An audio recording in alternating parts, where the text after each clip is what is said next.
Hey, boss lady. I'm doing good, thank you. It's good to have you here.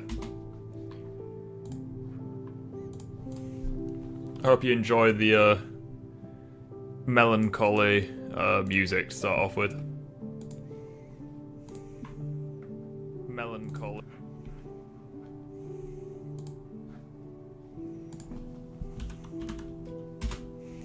Just make sure Botrix is working. Just need to log it in.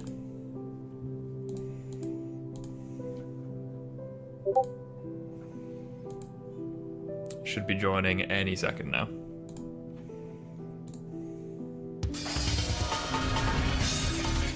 Just double check.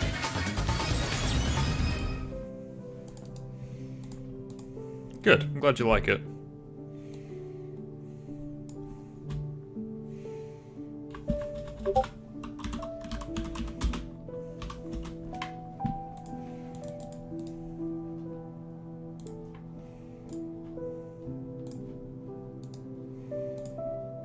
Yeah, I'm doing really good, thank you. Just... I keep forgetting every time, it needs to be live chat for me to do that. Just waiting for Botrix to join the channel.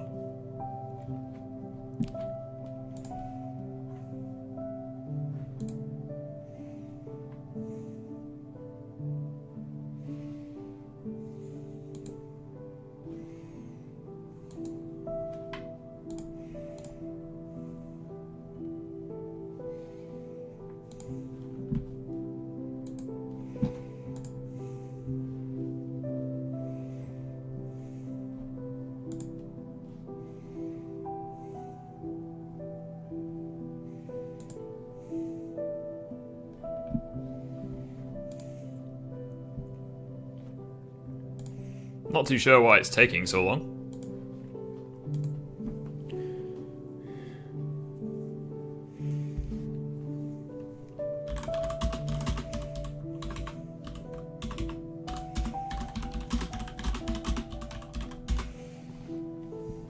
Hey, Botrix has joined. There we go, the messages should be working now.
There you go, I think it should be fine now.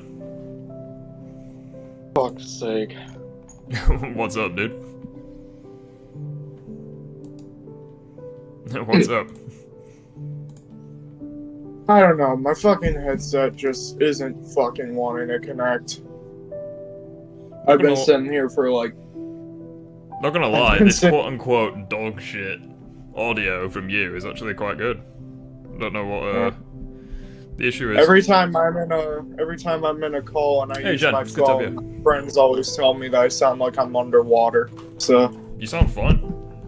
Not as good, but yeah, you still sound fine. yeah, I don't know. I've been sitting there for like 45 minutes trying to get my fucking headset to connect, and it's just not doing it. Okay. It's like the USB thing that I have in order to connect my fucking headset literally only has one button on it, and it just doesn't want to fucking switch to the connecting mode. So yeah, I don't know what the fuck the problem is, and I'm just well, it do I'm be not like going that. to be doing Hey Lambda, how you doing? Well, I've got a few videos for us to watch. I'll just set up the stream on the Discord. Hey, Miyamo7, thank you for the follow. It means a lot. How are you doing? Currently doing fun music stuff. We're just listening to some pretty cool music, so fun times. How are you doing, mate? Doing good, thank you. How are you? Shit, I've done that wrong. Christ. Yeah, there's a video that I think we should start with, which I think that you will like the sound of. You just let me know when you're in the stream, dude. So you're doing it again, bro? Yeah, we're doing reacting to a few videos. I think that'd be quite interesting. How are you doing? It's good to have you here. The links to the YouTube and Discord are in the pinned comments on both YouTube and stream and Twitch. So do what you need to do. There it is. I'm gonna take a guess that was you who just subscribed to the YouTube. You're experimenting with making some music. You're doing good. How are you? Yeah, we're doing good, thank you. Haven't been sleeping very well, but you know, managed to pump out 3 videos this week, which is probably the most I've ever done ever. So interesting. But yeah, you're enjoying the recent PvZ stuff? Well, good for you, because there's a lot more PvZ stuff on the horizon. So you'll be very happy. So yeah, are you in the stream, Mob? Yeah. Also, sorry if I'm not paying attention to it too much. I'm doing other things, so. You're multitasking. No worries. Yeah. And they said I'm going to attempt to. My OCD ass isn't very good at it. Okay, well, we'll keep the melancholy music on. If you guys want us to turn it off, that's absolutely fine. In the meantime, I don't know why. Sorry, I'm talking to myself. It's fine. In the meantime, a video was uploaded recently.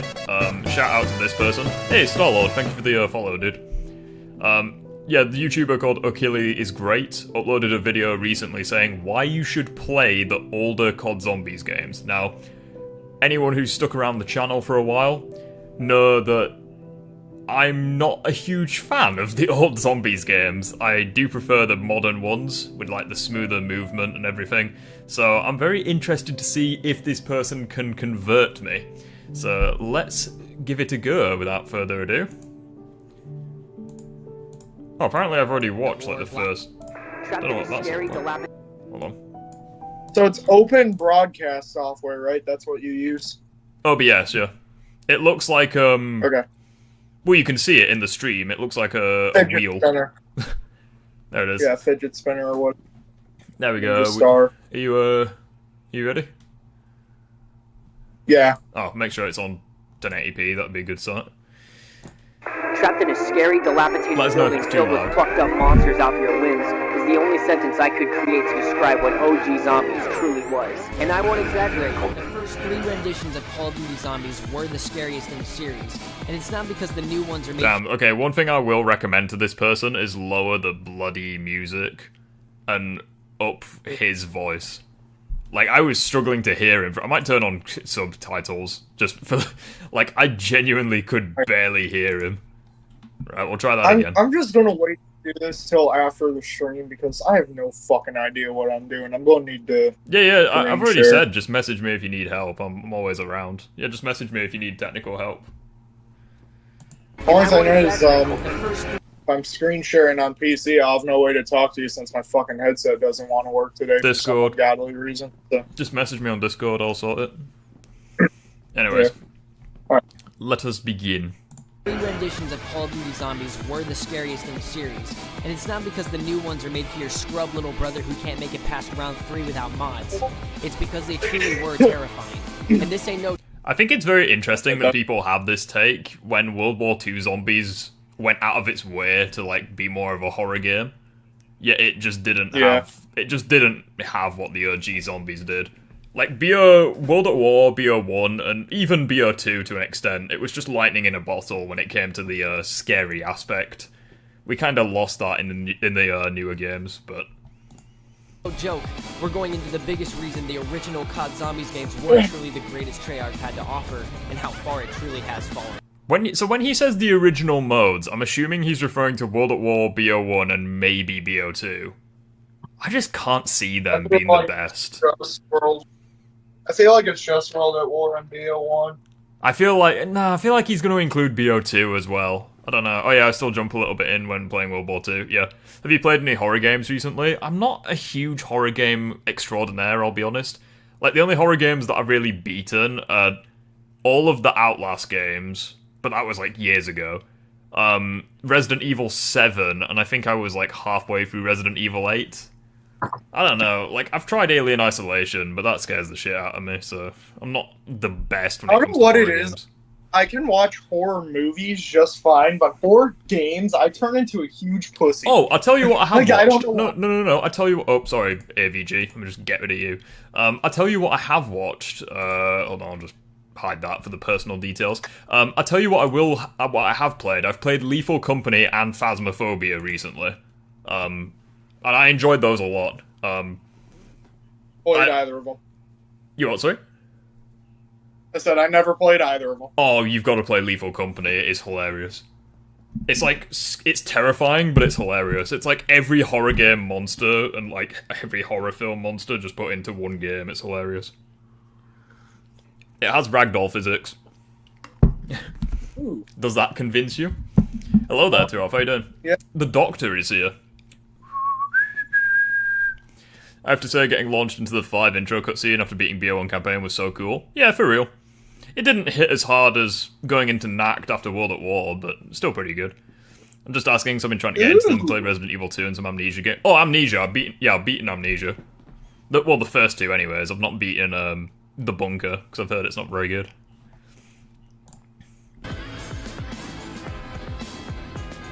Also, is the game too loud? Is the video too loud? Just let me know. No, it's good. Realistically speaking, a lot of the greatness that came from the original 3 Zombies games, that being World at War, Black Ops 1 and 2... Oh, he is including the fear 2. that you felt from playing some of the maps. A lot of these places look like actual places that you could truly find yourself trapped in. But I mean, even a map like Buried from Black Ops 2 still feels like such a realistic place to find yourself. And I know it might seem a little... Does it, though? An 1800s western town? Does that feel like a place you could find yourself in? I'm not convinced. Ridiculous to talk about Call of World Duty War Zombies II being trenches. Yeah, World War II trenches, yeah, that's a good one. Alcatraz Island, I mean, maybe. A collapsing skyscraper, I mean... I'm gonna hold that thought.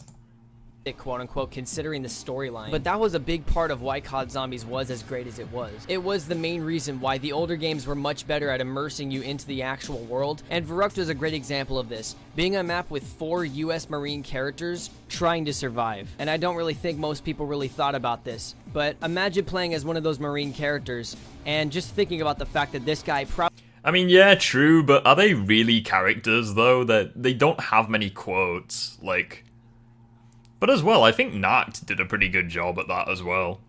What do you think's scarier, Knacked or Verrückt? Like, OG versions? Verrückt, without a shadow of a doubt. I think they're neck and neck, but I don't think that one is, like, massively better than the other, in terms of... I think Verrückt is the better map, but I think that, like when you spawn in on Knacked, it is terrifying. I kind of have a hot take, and if I ever do like the videos where you did, where you list like one thing you don't like about each map, I know exactly what I'd say for Verrückt, and honestly, it's probably a hot take. Go on. But out of all of the maps, that's the only one that takes place during the day, and I feel like it's the only one that should have taken place at night. Like, the map is already terrifying.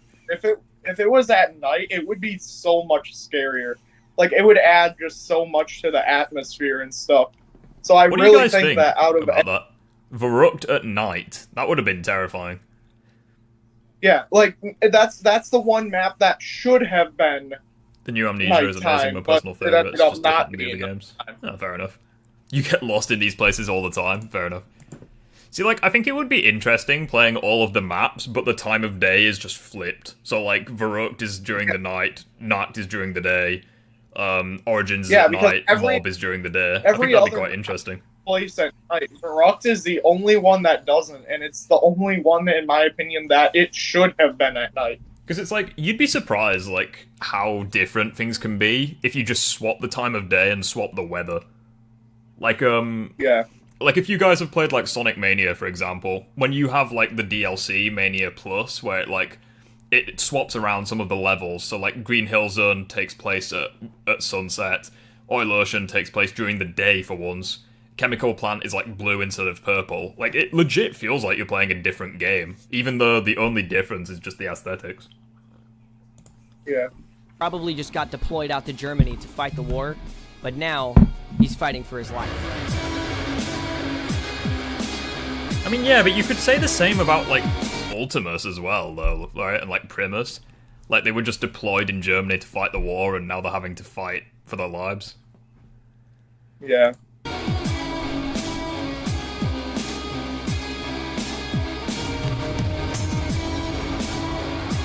I can't tell if this is, like, an informative video or, like, an animated music video. Like, he hasn't done very much, all it is at the moment is just music. Now, these aspects of the game are not just seen in the back lore in the Zombies wiki. This is also something that you can truly witness in the game. You go round by round, and as the rounds progress, more zombies show up, and technically, you can play forever. This really gives you the room to have the willingness to survive, which can be further emphasized in the Technically, you can play 115. forever. He's showing the BO1 version. Yeah. Trust me, those guns are so bad, you could not play forever. I'm just saying it now. Yeah. Round 20 and above, you are good. World at War, you could play forever, because you only had 24 zombies in a round, so you could probably lure them into a lightning trap or something, but... Yeah. By Elena Steigman, which is a big part of the Call of Duty Zombies soundtrack. I'm just gonna move past that for copyright. It's hard to not feel in some way scared of one thing or another, considering the game is designed to push your nerves, with each map created with some level of disaster in mind, and the fleeting thought that you may just get cornered at some point. Maybe. This is in stark contrast with the Destiny... But it's like, at the same time, were there any maps in BO2 that were legitimately terrifying? I don't think so. I know I was... keep in mind, I was, like, 8 at the time Black Ops 2 came out. I was terrified of, like, certain things in each map, so, like, Transit, I was, like, the fucking, what are they called? The monkey things that, like, point onto your... Yeah, those things traumatized the shit out of me when I was, like, 8. And then the jump scare Easter egg on Mob of the Dead and Origins, those really got me, too. Yeah. I mean, nowadays, they're, like, it's like, those aren't scary at all, but, like, when I was little, yeah, those were fucking terrifying. But the only things that really jump to mind is more so the sounds. Like, the sound, like, when Brutus spawns in, that always gives me anxiety. When you go through the witch's house, that gives me anxiety. And then when the Panzer spawns in, that gives me anxiety. But, like, the maps themselves, I don't think they're as scary. I just think it's the sound design more than anything. This man didn't play zombies, he just looked at the wiki page and made the video. Facts. By the way, sorry for the bad noise. My PC is loud as shit, and I can't hear it at all, so don't worry about it. Oh. Hearing the Panzer Siren's pretty scary. Yeah, like, round 8 with nothing but Jug and an MP40. Yeah, good luck. Style gameplay in MW3 Zombies, where the ray gun is the only thing you can still recognize as a zombie staple in-game. That combined with the... Hang on, let me just go back to that. Where the ray gun is the only thing you can still recognize as a zombie staple in-game. Nah. Now, correct me if I'm wrong, I'm fairly certain Jug, Speed Cola, Stamina, and PhD were all in the games that he's talking about. Yeah. I'm just saying. I do not agree. Like, honestly, like, the game, like, yeah, it's a lot different than the round-based, but it still feels like zombies. It's not like Outbreak where, like, it doesn't feel like zombies. Can I just point out as well, it feels really disingenuous that he's got, like, the overlays and stuff, because it's like, he's hiding some of the HUD, which also was in previous games. Like, he's hiding the where it shows your points, he's hiding where it's, like, the ammo and stuff, so it's like, it feels like like, yes, I do agree, like, there's not much in the newer games that, like, feels similar to the older games. You don't need me to tell you that. But, like, it just feels so disingenuous, like, he's got, like, unedited video, I mean, it's modded, obviously, but, like, unedited video of, like, die rise and stuff, but then he's got, like, I don't know. In game. Yeah, like that a pod with the for... fact that being the game is open world, you are less closed in and therefore have less of a will to survive. Also, the lack of rounds and the game starting you out with a primary weapon at the very start of the... Okay, I'm sorry, I really need to fucking cut in here for a second. Dude, what the fuck is this? Like, bro, this is probably a game I would have enjoyed like 10 years ago when I was like 10 years old trying to play Kino der Toten and make it past round 4 because I fucking sucked. And before anybody asked, yes, I did rip this gameplay from YouTube because seeing a $70 game with mostly negative reviews on Steam is like seeing a job listing that's $15 an hour but it requires a master's degree. Yeah, I wouldn't worry about that, dude. I just use gameplay online for making my videos. I wouldn't worry about it. We've all been there. The funny thing was that last year there was a person who was legitimately pissed off at me for doing that, but it's like, I'm not breaking any rules, I'm not breaking any laws, like, I'm using their content in a fair use way. It's like, oh, you didn't get the gameplay yourself. It's like, bro, touch grass. Like, it's literally the difference between the videos taking a monthly amount of time to come out and videos taking a weekly amount of time to come out. Like, other than that, it literally doesn't change.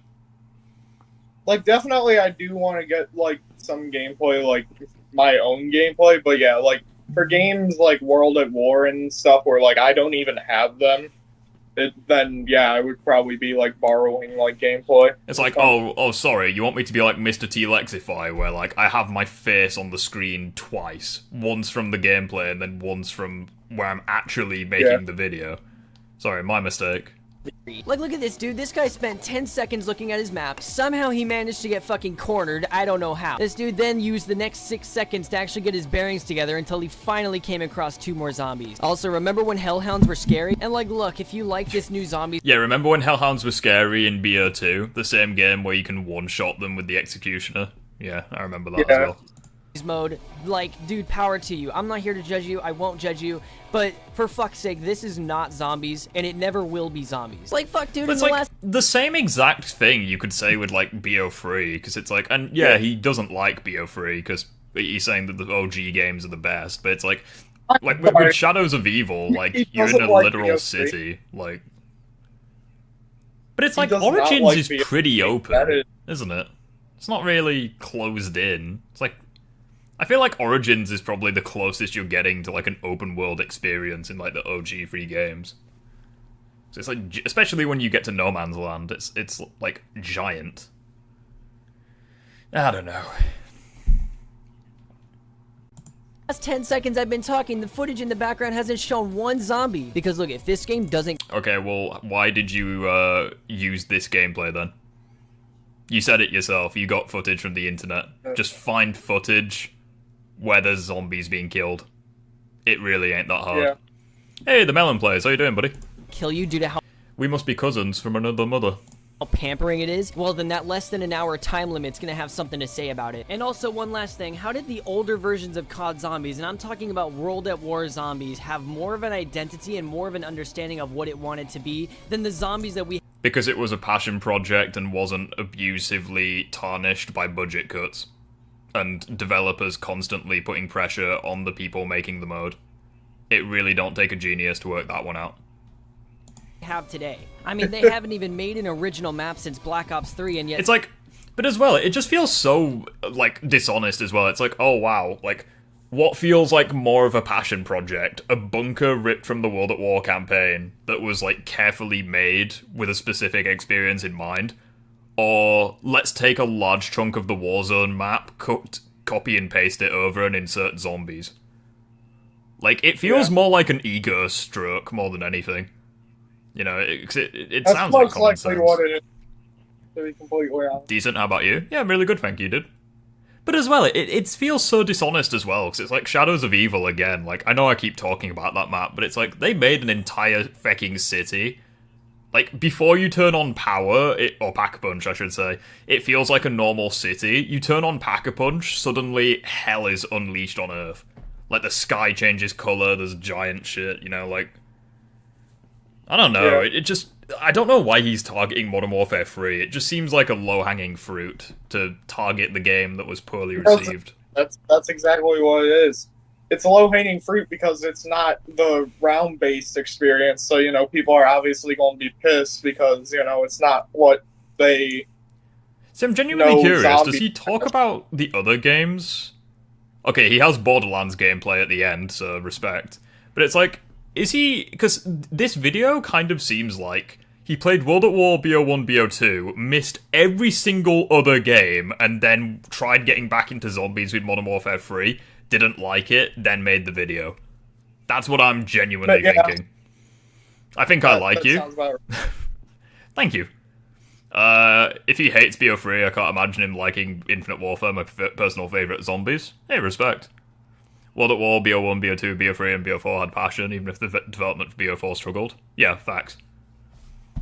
I would agree with that. I'm probably not saying that Modern Warfare 3 is my favorite zombies. Far from it. It's honestly not even in my top 5.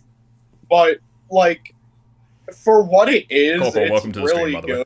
And, like, I feel like people just immediately discredit it because it's not round-based. Like, it is actually a ton of fun. Like, every time I played it with you, I've genuinely had a great time. Well, it's like, I feel as though if you're comparing if you compare like Outbreak and Operation Thunderbolt or Deadbolt to round based, you're already like fighting a losing argument because it's like, imagine me saying that it's like, imagine me saying that Borderlands 1... No, I'll say another one. Imagine me saying that, like, Zelda is one of the worst games of all time because it's not like Spider-Man PS4. It's like, no shit. What were you expecting? They're different games, different objectives, different map layout, different everything, you know? It's like, what do you want? Well, now it has been abused to its limits because money. Yeah, pretty much. What does Puffer think about this man's hot takes? Well, Puffer doesn't make an appearance unless something bothers him, so, yeah. Honestly, like, I'm not gonna lie, I honestly respect them for, like, going out of their way and trying something new with Modern Warfare 3 Zombies. Like, I genuinely think that, like, it's definitely a lot better than it could have been. Yeah, you've actually how you doing? Borderlands is the best game ever. Like, I think Borderlands 2 is one of the best, but the series itself isn't very good. The thing that I find interesting as well about this is that I don't think people understand ripping Warzone assets and making a zombies mode because of that is creating something new. Like, we've never seen that before.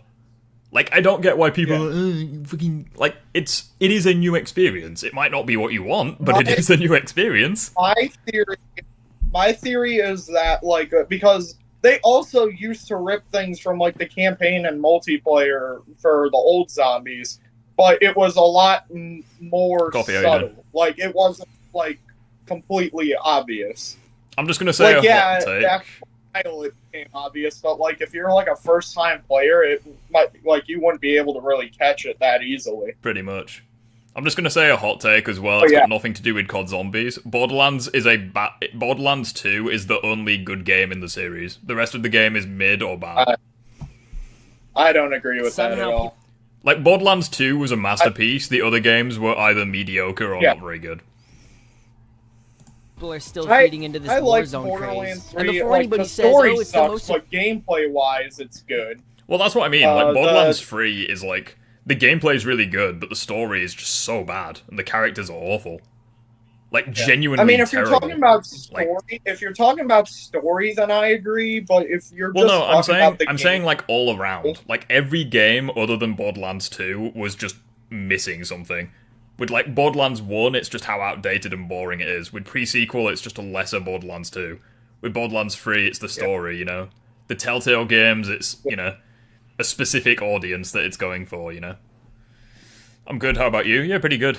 Didn't they pretty much do that for Outbreak as well? But it wasn't Warzone assets, though, was it? It was, like, just bland... No, it was, like, the multiplayer, like, fire team... Yeah, like the Armada Strike, they basically copied and pasted a multiplayer map for Outbreak, but I don't think they did Warzone specifically. I could be wrong. successful Call Not of that I Duty know game of. I ever don't know. I released, don't really play Warzone. Lethal Company, which is an indie game created by a 21-year-old developer, outsold Call of Duty Modern Warfare 3 last month. This one motherfucker. Well, yeah, but you know why an indie game created by one person outsold a game company made by, like, thousands? It's because that one guy can create whatever the fuck he wants, and he's not beholden to anyone. He's beholden to himself. If he wants to make a good game, he can get out of bed, pajamas on, have a mid-morning wank, get his breakfast, and then get right on with game development. He has no meetings to go to. He has no, like, higher-ups breathing down his neck. He has no Bobby Kotick saying, oh, you know what, we're gonna scrap campaign midway through development, making Blackout. None of that. He can just get out of bed, make a good old game. And that's exactly what happened. Lethal Company Game of the Year. Right here outclassed the most legendary game series spanning 2 decades. But let me get to the point. In my eyes, being someone who grew up playing every game leading up to Black Ops 2, COD Zombies should and has always represented 2 things: fear and fun. The game gives you the definitive zombie killing action and round-based fun, while still keeping you on edge the entire time. From the second round one... Can I be completely honest? I would play Killing Floor 2 over BO1 Zombies. I would. Yeah. Killing Floor has like 60 different maps. You can rock out to rock music whilst fighting everyone. You have a boss fight that's randomized on like every map. Killing Floor 2 is better. To be honest. Like, if Killing Floor 2... Can I just be completely honest? If Killing Floor 2 was cross-platform, it would be better than most of COD Zombies. It wouldn't be better than BO3, but it would be better than most of them. Like, that game is just so fun. Yeah, it is. Fear, what the fuck is he on about? I mean, the OG zombies were scary, I guess. You gotta get the wank in there. Bro, you're 13 or 14, what are you chatting? You should still be playing with Pokemon cards. Good way to start the day, yeah, true. He's not controlled by absolute morons, yeah, exactly. Lethal Company has many random streamers playing it. Yeah, exactly, like, Lethal Company has, like, everyone playing it. The only person who hasn't played it is me, apparently. Like, I've yet to stream it, and Mob, but... I haven't played. Call of the Dead's an amazing map. I cannot agree. I don't see what do people like in Call of the Dead? Like, for me, it's not the best that BO1 has to offer. Not even close. Like, the only time I hear people talking about Call of the Dead is them bitching about it. And yet people say it's, like, one of the best. It's like, well, make up your fucking mind. Like, for me, Call of the Dead is, like, not even in the top 3 best maps in BO1. And me, don't forget me. No, how could I forget about you? Hot take, Borderlands 2 is better than Black Ops 2. I do not agree with that. Although, I will say that they're close. That.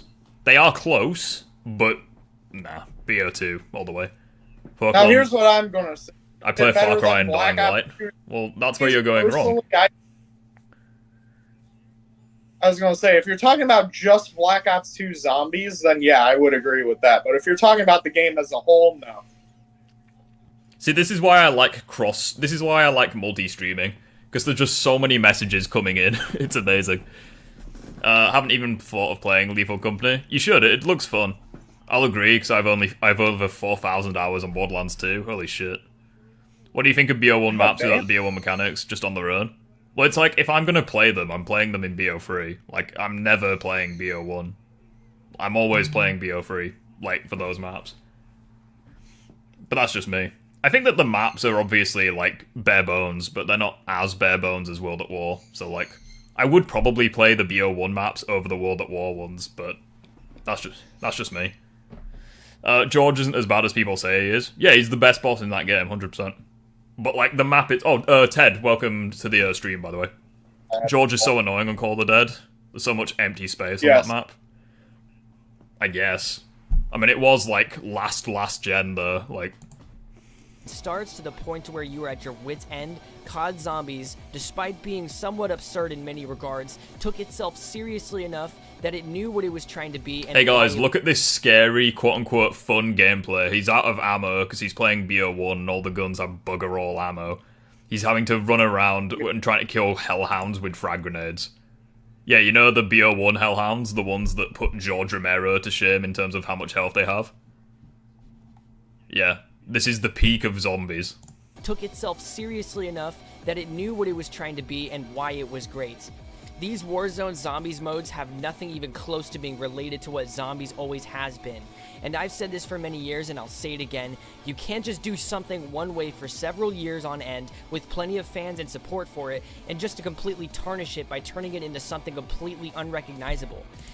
Well, I mean, it worked for BO3. They went from Nazi German experiments to a Lovecraftian extraterrestrial, multiple dimensions, time traveling.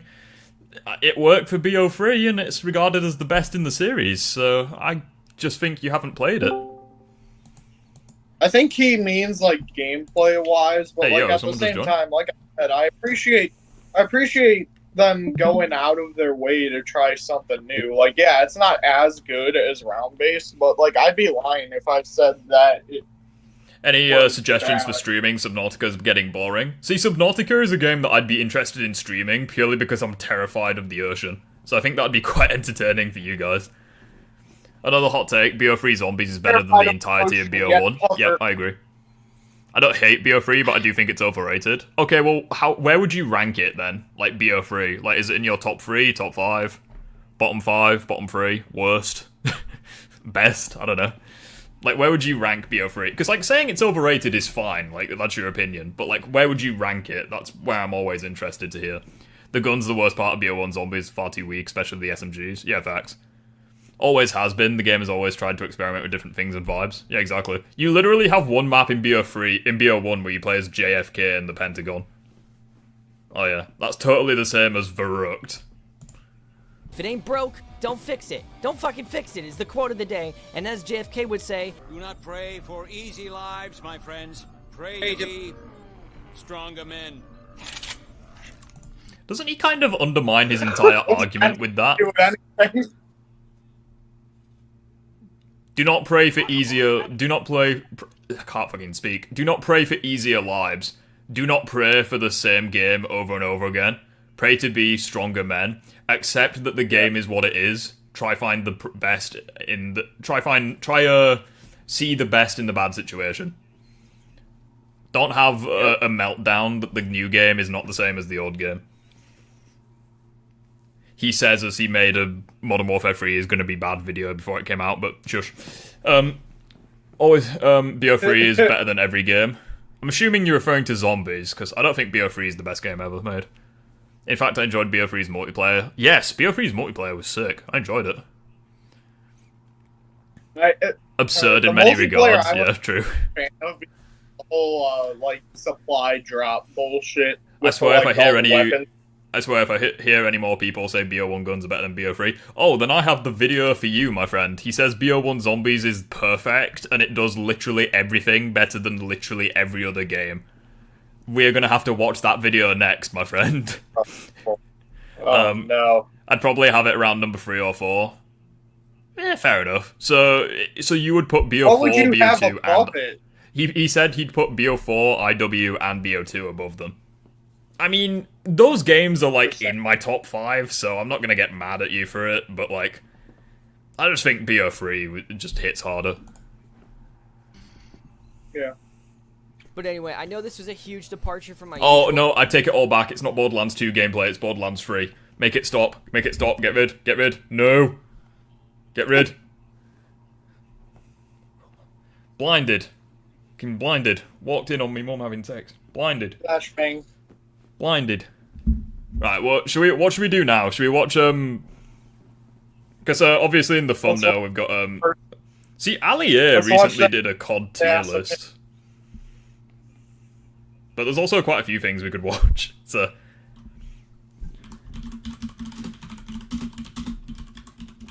Should we do the video that I just said? The one where he puts, like, BO1 at the top and says BO1 is, like, the best in every category. I guess. I mean, I'm sure I'm gonna fucking hate this video. Which one was it? I can't remember. Oh, we could watch... Because Chrism's done one as well. And I've not watched that one. I'm trying to find... Which video was it? I'm trying to find it now. The one where... He says that, like, BO1 was perfect, and it's, like, the best at every single category. Including boss fights, even though it didn't have any, but, you know. Is it this one? I think it's this one. Let me just check. Yeah, it's this one. Oh god. You guys are in for a bumpy ride. Hey, Braylon's just joined. Braylon's the biggest BO1 fan ever, so he may actually enjoy this video. Yeah, this is a very controversial list, I'm just gonna warn you right now. The only things that I remember from this video is that he has BO1 in, like, number 1, and I'm pretty sure he has BO3 at, like, number 5 or something. That's, like, the only thing I remember, so... fasten your safety belts, clench your buttocks, it's gonna be a bumpy ride.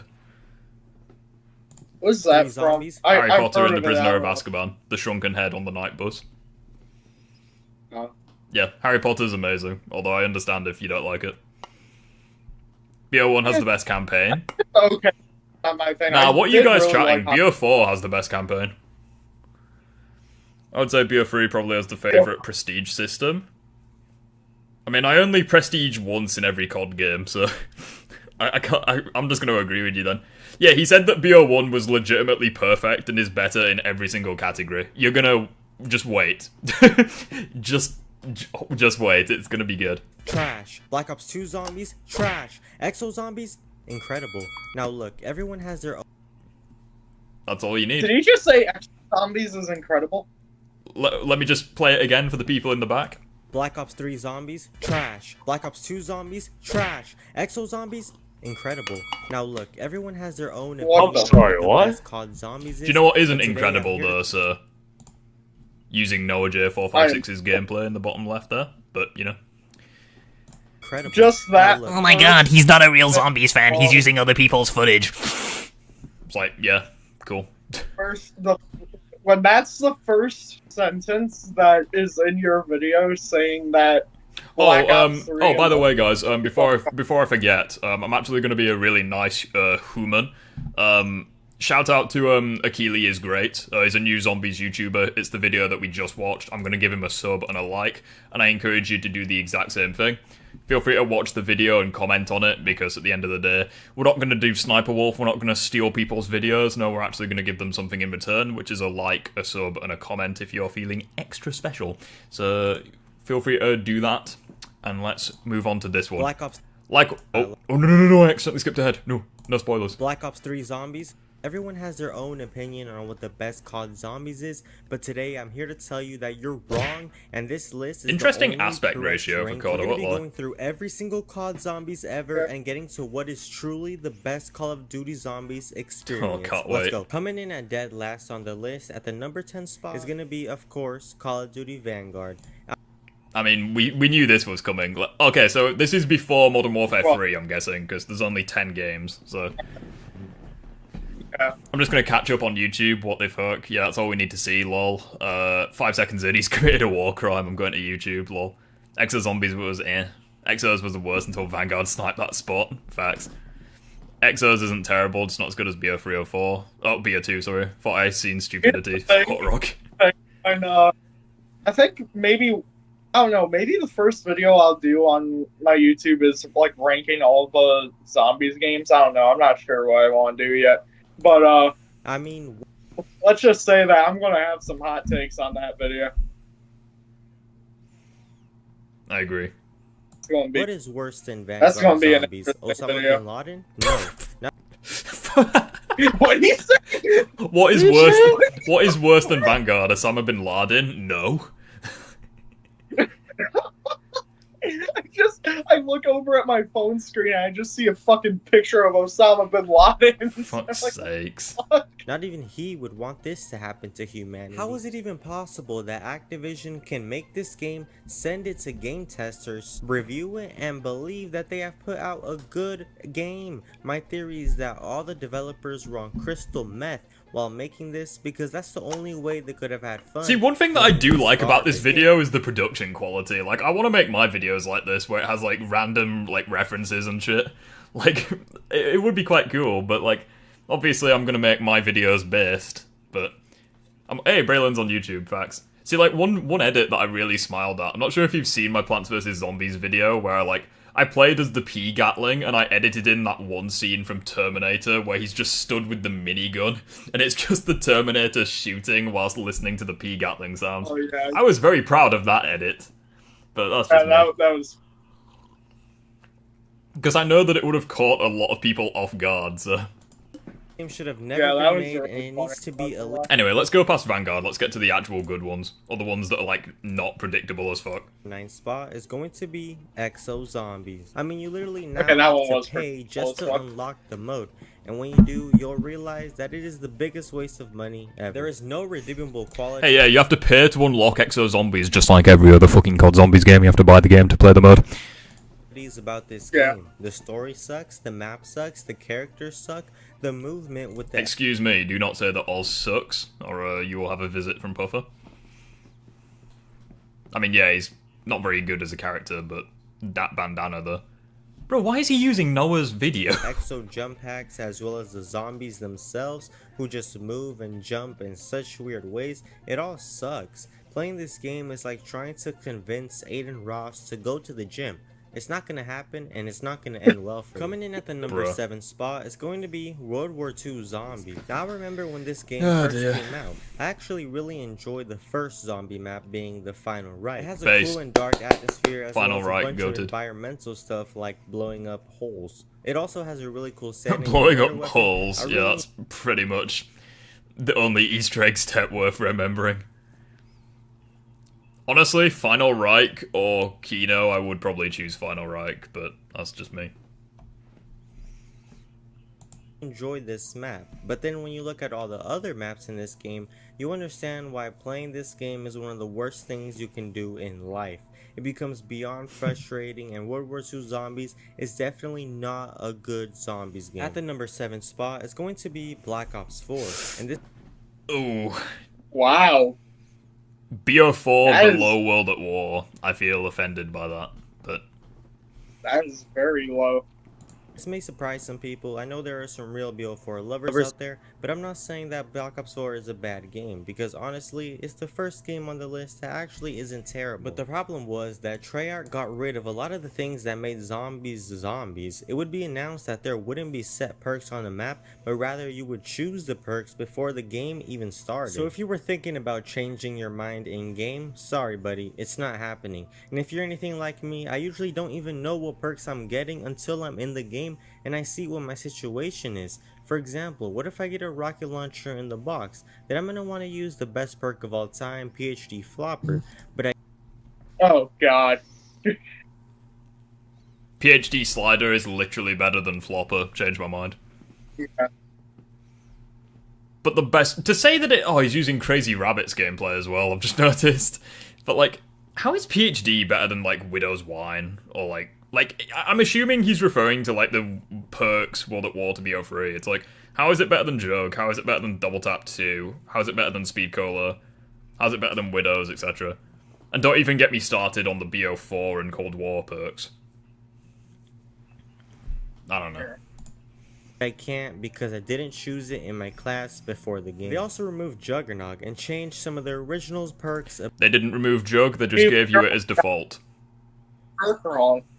He got the name of the perk wrong. Yeah, he called it Juggernaut. Or maybe that's just autocorrect or like the caption or something, but I don't know. Perks a bit. But this guy just hit bit shite opinions while stealing other people's gameplay. Thanks. Now instead of having... See, like, I wouldn't say he's stealing people's gameplay, because obviously he's using it in like a fair use kind of context, so like, he's not like breaking any rules, it's just like, you could at least like make an edit or something to hide it, you know? Like, maybe put, like, I don't know, like a Gobblegum or something in the top right. Just anything to try hide it, you know?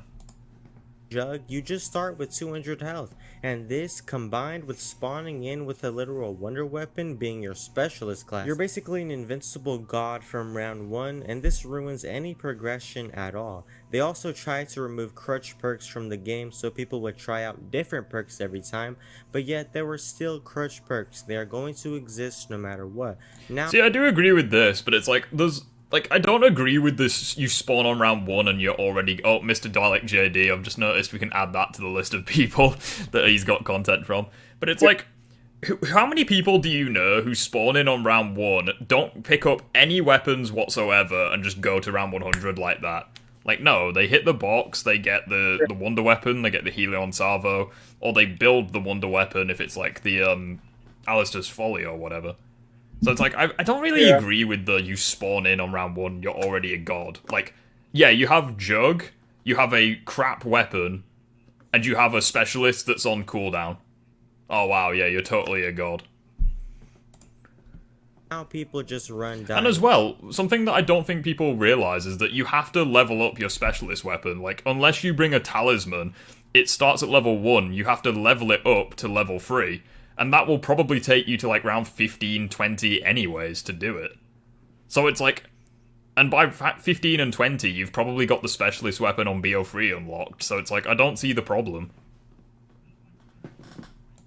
Wish instead of Jug in every game. I mean, there's no difference. No progression leads to... It's like, oh wow, you spawn in with as a god with the hammer. Oh yeah, the hammer, where its 2 most OP abilities are locked because it's level 1, and all you can do is swing it around like a kid with ADHD. It's like... You're totally a god, and you can't even do that because it's on cooldown when you spawn in. Like, the only good thing you have when you spawn in is the Wraith Fires. And even then, you only have 2 of them. And not a lot of fun to be had. And not to mention the absolutely terrible maps this game had, like Voyage of Despair, Dead of the Night. I mean, Mars, if you ask Mars, he thinks Voyage is the best map ever created, so I'm not sure about that one, buddy. Alpha Omega, I literally played Voyage of Despair and contracted an STD at the doctor the next day. Well, you shouldn't have gone to the cargo hold, to the car where Jack and Rose fucked. I think Voyage of Despair did that to me. Don't ask me why. They also removed Gobblegums for elixirs, which just made no sense, and they are just way less fun and powerful than Gobblegums. I mean, I don't think I've ever used anything besides the classic elixirs you get for free, and the whole thing is just stupid. And also, guess what, man? You've got to pack a punch your gun 5 times. I mean, who thinks of this stuff? But again, Black Ops 4 may have... Who thinks of this stuff? Treyarch. Since they made the game. I was gonna say he bitches about the 5-pack punches, but doesn't bitch about the fact that you need to pack punch like 20 or 25 times on Exos. Yeah. Warfare. I'm gonna go take care now. Yeah, no worries, Coffee. See you. I am reading your guys' messages. I'm just trying to keep the video going, just so we don't run out of time. Even the Strife isn't that great past round 10. Your specialist takes a while to go down, even with Arsenal Accelerator. Yeah, it's like even with Time Slip, it still takes a while. Why is everyone complaining about BO4 being easy? I mean, I think BO4 is probably the second easiest COD Zombies game. But, like, it's not, like, it's still difficult, you know? Like, yeah. Like, if you told someone, if you said to someone who's never played COD Zombies, okay, Black Ops 4, go to round 100 on Voyage, go. It's like, they're gonna get their asses beat, you know? I don't get it. Hot take, Elixir is better than Gobblegums. I disagree with that. I think Gobblegums just were more fun. They had, like, more personality.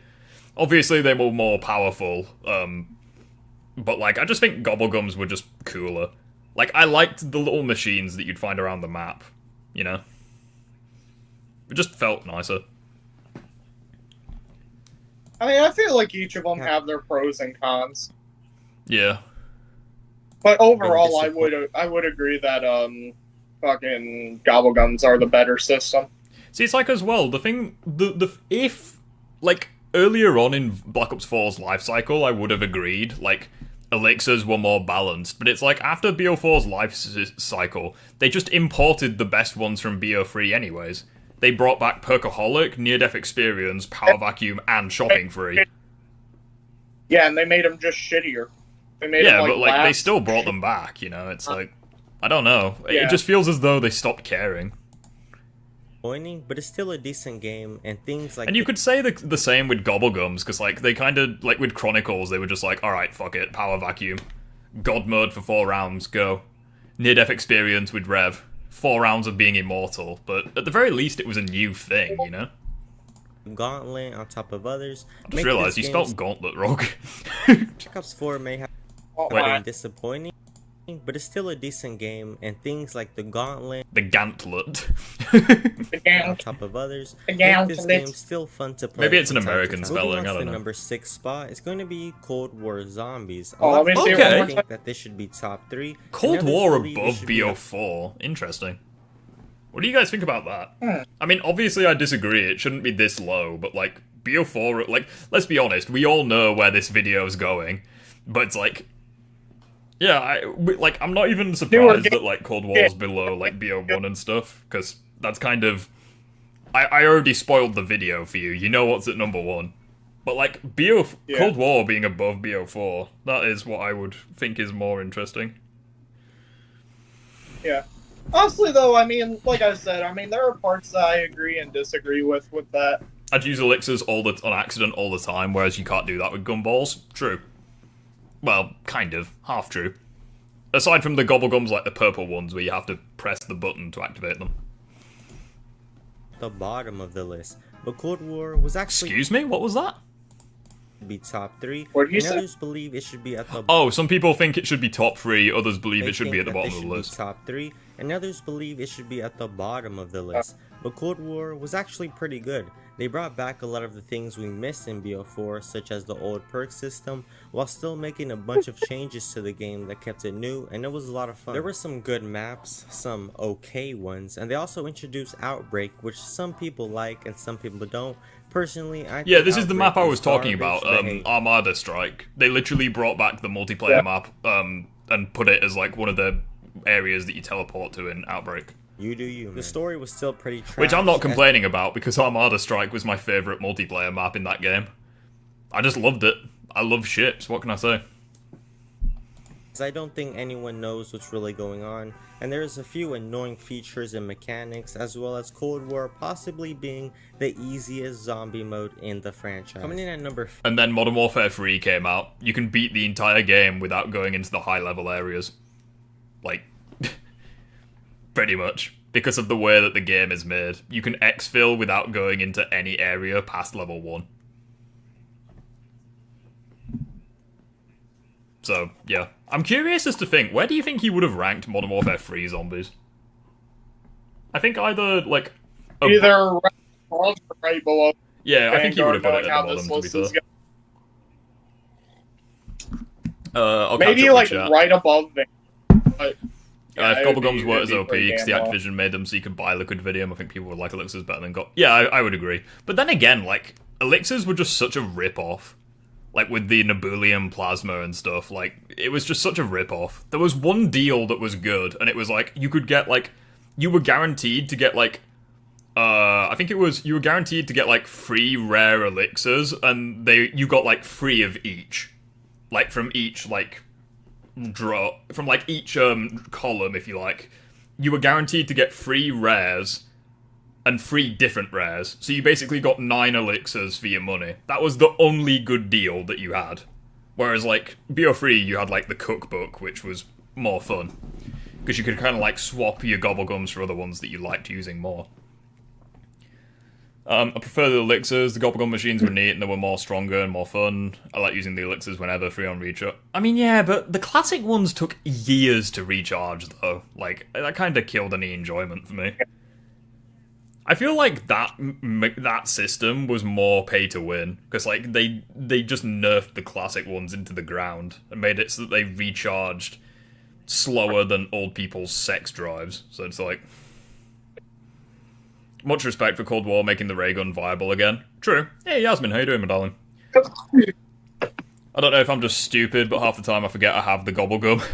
With the elixirs, they're already on the screen. I mean, yeah, true, but that seems like more of a you problem.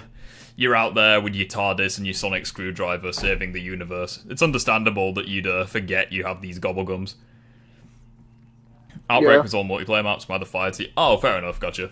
Outbreak is decent and underrated. It's not as great like most people love World at War. Oh yeah, I'm guessing World at War is above, World at War's up next.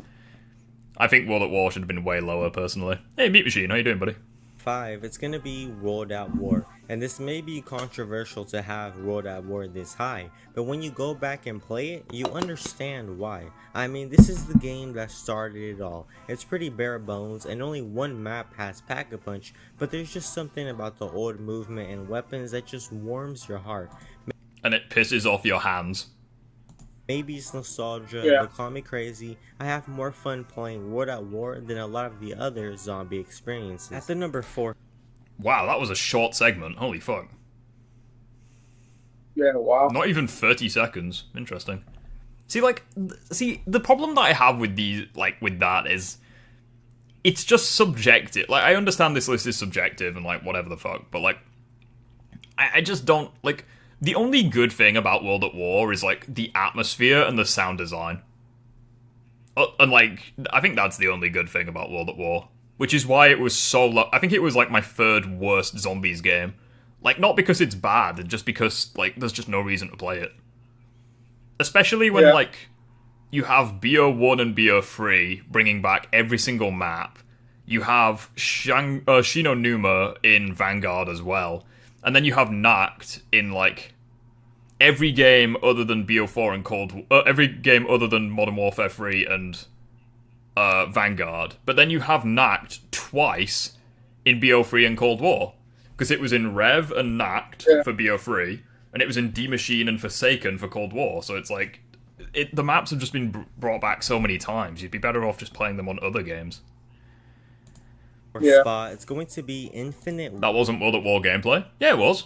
It was World at War gameplay. Oh wait, no, it wasn't. It was the BO1 gameplay. Yeah, my mistake. I saw the BO1 gun. I saw the BO1 Wonder. I mean, to be fair, the first clip was World at War. Look, he has like the little pellets for the bullets. Controversial to have World at War this high, but when you wait a second, hold on. And this may be controversial to have World at War this high, but when you go back and play it, you understand why. I mean, this is the game that I've used this exact same clip on one of my videos where I said, I think it was the one thing I hate in every single COD Zombies game. Started it all. That clip ends with him getting shocked, and he fades it just as he's about to go down. I've used that exact same clip before. Yeah. Started it all. It's pretty bare bones and only. Why is BO1 gameplay for World at War? Because BO1's his favourite. Like, what do you expect? More than a lot of the other zombie experiences. At the number 4 spot, it's IW? going to be Infinite Warfare. Now I know what you're thinking. How could this be this high on See, the like, list? I think number 4 is like the perfect spot for IW, but like it's just considering what's above and below it, like it just doesn't make sense on this list specifically. Well, let me explain. Infinite Warfare is the most underrated zombies game of all time. Facts. And it honestly has 2 top 10 maps that make it become one of the best games, with those maps being Zombies in Spaceland and Raven the Redwoods. Wait, hold on. Raven the Redwoods top 10? Well, I would agree with that. Well, it's better than Attack of the Radioactive Thing being top 10, I suppose. Mentioning no fucking names. Yeah. Single-handedly make up for the other lackluster maps, and they are some of the most fun you can have in life. Not to mention fucking hell. I wouldn't go that far. Bro, touch grass. a bunch of I would honestly be surprised if this man didn't have a picture of Black Ops 1 in like his phone or his wallet. Just like a little photograph of Black Ops 1's just fucking game case. Just like, I don't know. Maybe I'm being petty, I don't know. To the features and mechanics being super unique, we won't ever have another zombies game like Infinite Warfare. Moving into the top 3 at the number. Okay, so BO2 in the number 3 spot. Honestly, that's fair. I'll just catch up on chat real quick. Yeah. World at War and Doris the only maps worth playing. Yeah, I'd agree. You didn't even give a great reason for World at War being this high. I mean, yeah, what do you expect? Why BO1 gameplay for World at War? I don't know. Good point, doesn't mean it's odd. I mean, yeah, true. Quickly be right back. Yeah, no worries. Raven the Redwoods is my third favourite zombies map. That is a hard disagree. But, whatever you like. Why do you think it's why is it your third favourite? Like, what reasons? 3 spot. I wouldn't have it that high, but it is one of my favorites. I honestly, like... It's definitely at Infinite Warfare. I'm one of those guys where I played Zombies in Spaceland and, like, nothing else for that game. I'm sorry. Beloved Black Ops 2. What is the best part about this zombies? Well, Misty, obviously. Black Ops 2 really... Jesus. That was pretty funny. The worst possible photo as well. Changed a lot of things. The starting map this game came with was Transit. The best fucking song ever. The best song. That edit was the cursed. Best fucking that song. edit was cursed. We won't talk about that. If you saw the to be edit, honest, who can listen? Tombstone is a shit perk, but the music is fantastic. Yeah, I guess. That's what I said. Yeah, It's we should favorite rank jingle. perk jingles at some point. We should do that. That'd be fun. You have to dance then, Lewis. I can't dance. What do you mean? I can do Tobey Maguire's Bully Maguire dance. That's the only thing I can do. That's the only dance I can do. And it's like, I'm pretty sure everyone can do that. Like, it's just iconic. Was hated by the community, but if you ask me, it's probably a top 5 map with the best wonder weapon. That has to be a joke. Transit in his top 5 favorites, and the jet gun is his favorite wonder weapon. There's no way that's Community, but if you ask me, it's probably a top 5 map with the best wonder weapon of all time. But the problem is, that has to be a joke. On paper, it's the That best. had to be In practice, no. The jet gun is the best wonder weapon of all time, and Transit is in your top 5 favorites. Chat, what are we watching? I don't remember him saying that. That has to be. I don't remember him saying that at all. I would have made a video reacting to this if I'd have known it was that bad. Jesus Christ. Shadows of Evil and Dead of the Night are in your top 3. I mean, Shadows, that's based, but Mob is not a Dead of the Night lover, that is for sure. Fuck Dead of the Night. I do not agree with that at all. I like the little trinkets you can pick up that affect your game. I mean, yeah, which is why I like Cold War, because like every enemy drops like a shit ton of items. is that it included some of the worst maps of all time. Maps like Die Rise, Origins. People didn't. What? No, he's trolling. How do you simp for Transit, but then say that Origins is one of the worst maps of all time? No. This has got to be satire. What is this guy on? I mean, yeah, he takes a pot shot at Die Rise just because Die Rise is the middle. Because Die Rise is the middle child of the Black Ops 2 life cycle, but like this guy has to be trolling. Like, there's no way. I refuse to believe he isn't. See, like at first, I thought he was going to say Nuketown is one of the worst maps because that's the map that was shown in the video, and it's like I would have still disagreed, but then he just says some of the worst maps Die Rise and Origins of all time. Maps like Die Rise, Origins. People did not like these maps whatsoever. Origins was literally everyone's fan favorite. What do you mean? Yeah. It's literally the Smith Plays his #1 map, even all these years later. What? That guy is on something.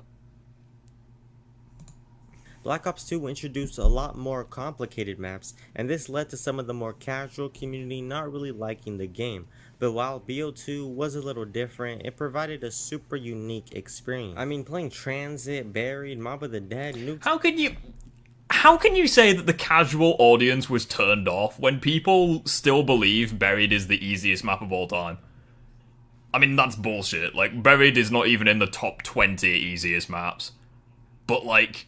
Yeah. Oh, that may be a hot take. See what you guys think about that. Yeah, for high rounds, Buried is not even in the top 20 easiest map. No. Yeah. Let's catch up with chat a little bit. I genuinely don't think he's joking. Origins is overrated? Okay, well, again, where would you rate Origins? Like, saying it's overrated, like, where would you rank it? Would you say it's, like, top 5, top 10, bottom 5, bottom 10? I agree with Origins being overrated, but it's still, like, in my top 10. See, like, Origins is in my top 3, but, like, I always go back and forth. Like, Shadows of Evil, The Rise and Drac, and Origins, they're in my top 3, but, like, I might change my mind constantly. Like, constantly. Like, it's like, oh, one day I might be like, oh, wow, the Apothicon Servant has eyes on it? Wow, it's my favourite map of all time. Oh, wow, Origins, the Ice Staff is cool, no pun intended. Oh, it's my favourite map. Oh, wow, the Stormbow killed the Panzer that one time. Oh, it's my favourite map. Like, those 3 maps, I doubt it will ever change, but those 3 are in my favourite. But I go back and forth all the time. I've always said all the pieces of Transit are great on their own, but when you piece them together... Hot take, I think Diner should have been a survival map. If Diner was a survival map, it would have been great. Yeah. Like climbing up onto the roof and, like, pack-a-punches on the roof, etc. Because it probably has the best training spot on the map, aside from, the tunnel. It's just that there's no reason to go to the area, because all you have is Speed Cola and occasionally the box. So it's like... Oh, and the shield, of course. But who uses the shield on transit? You can screen peek on Dead of the Night in co-op by looking at the trees. Cool. I guess. Origins is literally a top 3 for most people. Yeah, like, I think most people have... Like, even Chaotic Silencer has Origins in his top 5. Like, how can you say it was one of the most disliked maps of all time? I don't get it. I think he just died with the mode on Origins, so he hates it. 5, but it's definitely in my top 10. Dino as a survival map would have been great, yeah. Nuketown Zombies, here are some great memories. Whoa. Super unique experience. I mean, playing Transit, Buried, Mob of the Dead, Nuketown Zombies. How do you say Origins is one of the worst, yet you simp for Nuketown and Transit? What the fuck? I don't get it. AVG, feck off. Yes, I know, you're protecting me from scammers. This is one of... These are some great memories that we're going to cherish forever. This video is a fucking roller coaster, holy shit. Remains to this day one of the greatest and most fun games you will ever play. But at the number 2 spot, it's gonna be none other than Black Ops 3. Now, a lot of people actually expect BO3 to be at the number 1 spot. For obvious reasons. Like, it's literally the best. Like, yeah. Like, even without the modding, like, it's still the best. See, an argument that I hear all the time for BO3 is like, oh, if you don't include Chronicles, it's not the best, but it's like, okay, but Chronicles is part of the game. Like, if we're not allowed to include Chronicles, then we're not allowed to include Resurrection for BO1, which would remove Moon from the game. So it's like, what, are we just picking and choosing just because it contradicts our own agendas? Like, what's going on? I'm gonna explain why I don't think... Also, another thing with Cold War, he didn't even bring up Onslaught once. Like, I don't think he played the games. He didn't talk about Onslaught at all. For BO4, he mentioned the Gauntlets, but I don't think he mentioned, like, Hardcore or anything. Played, so it has to be number 1 because it's the only one he's played. See, it's like World War II, he didn't mention the Super Easter egg. IW, he didn't mention Director's Cut. Like... I don't know. Origins is a top 20 for me. Top 20?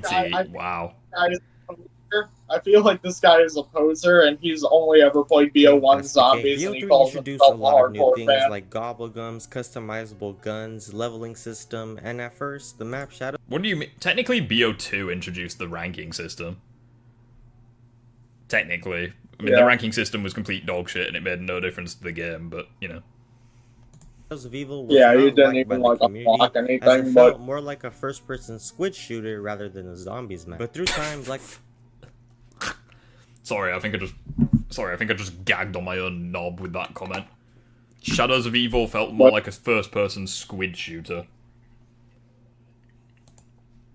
The map Shadows of Evil was not liked by the community, as it felt more like a first-person squid shooter rather than a zombies map. But through time, Black Ops 3 would be regarded as one of the best experiences by a lot of people, since they also introduced Zombies Chronicles, which is a DLC that came with a bunch of remastered maps from the old games, and this was when Zombies was on top of the world. The only problem is that... No.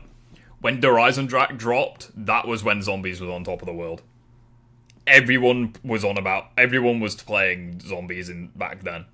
I mean, I wasn't, because I was fucking young, but you know what I mean. Like, Zombies YouTubers, like, they were on top of the world when Horizon Drac launched. And it's interesting, he's not mentioned any of the maps other than Shadows, which he didn't like. He's not going to mention Horizon Drac or Gorod Krovi, which are, like, fan favorites. He probably, like I said, he probably only played Shadows of Evil. And he probably played Shadows, didn't like it, then just uninstalled the game. Like, he probably didn't even play the Giant. That, in my opinion, I really don't enjoy a lot of the maps in BO3, and I really don't like the weapon variety of this. So it's like, he says that he doesn't like the maps in BO3 and he doesn't like the weapons. It's like, okay, why is it number 2 then? You simped over Nuketown Survival and Transit. Like, why is BO3 above that game for you then? Like, I don't get it. I feel like he's just put it at number 2 just to avoid backlash, even though he's bound to get backlash because of what he put at number 1. So it's like, I don't understand this. Yeah. This game, there's not really any bad weapons, and they're all just pretty generic and boring. I like when there's bad guns in the box because it makes it an actual risk to spin. We need the China Lake and SMR or else. No, we don't need either of those 2 guns. No. No. Also, there were bad guns in BO3. What are you talking about? There was the Shadow Claw, there was the XM53, the SVG. Yeah. Pretty much any explosive weapons were bad. Yeah. Because of how double pack punch worked. So it's like, explosive weapons were just the worst weapons in the game, so... I don't know what he's talking about. I guess every weapon in BO3 is as powerful as the Dingo. My mistake, I must have played the game wrong all these years. Else, it's just boring. Oh, and Garad Krovi, Zetsubo, Shadows of Evil, they're all overrated. This brings us... I don't agree. See, I agree with GK being overrated. Like, Shadows is not overrated, and if anything, I'd say Shadows and Zet, I'd say they're underrated. Like, who simps for Zetsubo? Literally no one. He's not talking about Dreisendrach at all. Gorod is overrated, but... See, he seems like a BO3 hater, so why is it his second favourite? I don't get it. Like, he's literally been more positive about... Like, this game, based on the way he's described it, it should be number 5. Because he said that IW had 2 of his favourite maps ever. He said BO2 had, like, 4 of the most fun memories he's ever had. Like, more fun maps, you know? What else did he do? Yeah, like, World at War was in his top 5. Yeah, so, like, BO3 should be, like, number 4 on his list, based on his reasonings, but... Whatever. This brings us now we're ready for, the real, final boss. To our number 1 spot, making it the greatest COD Zombies experience of all time, Black Ops 1. No. What is not to love about BO1? What is not to love about BO1? Fucking everything, mate. What's not to love about BO1? All the best Dead. Story characters, and has by far the best mechanics. Shangri-La to some extent, even though I don't think it's nearly as bad. Okay, let's just break these down one by one, okay? Making it the greatest COD Zombies experience of all time, Black Ops 1. What is not to love about BO1? It has the best... BO1 has the best maps? No. Literally, like I just said. Fucking Call of the Dead is, like, again, I don't understand how people like it when all I hear is people bitching about it. If Shadows is a first-person squid shooter, then that makes 5 a first-person ice shooter. Yeah, for real. I guess it makes Transit a first-person plane simulator. Because she's a jet engine as a weapon. It makes Kino der Toten a first-person shooter. Yeah. It makes Origins a first-person airbender shooter. He probably tried to make the Wolf Bow, thought it was too hard, immediately stopped playing Dreisendrach. Yeah, facts.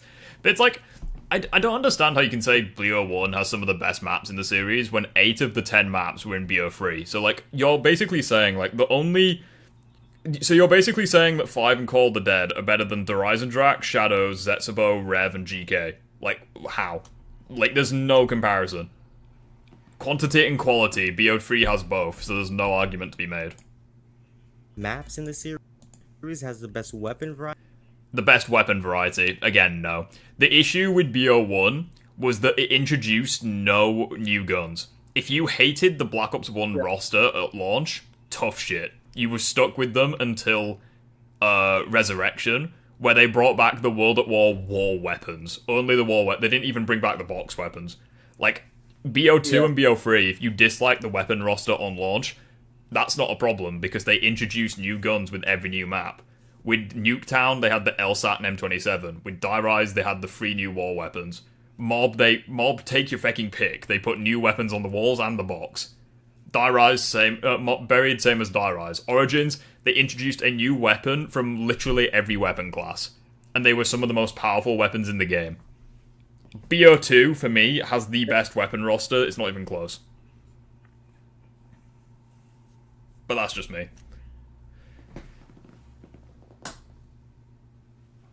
Are you good? Yeah. I feel like Mob's good. brain is just in tatters. He's just trying to comprehend this video and he can't do it. I got maybe 2 hours of sleep last night. Yeah, that was me yesterday. I got 2 hours of sleep and I was like, yeah, sod it, I'm awake now. It's 5 in the morning. Oh, I'm good. Best Yeah, story apology. I'm also doing other stuff on top, so... BO1 has the best story? No, not really. I think it's up there, but I wouldn't say it's the best. And same with characters. I wouldn't say that characters are the best. Hey, Melon Plays is back. Oh, we're just getting to the section where he praises BO1 and says it's the best zombies mode. See, it's like, I think Ultimus is better than Primus, but I also think that they develop the characters more in BO3.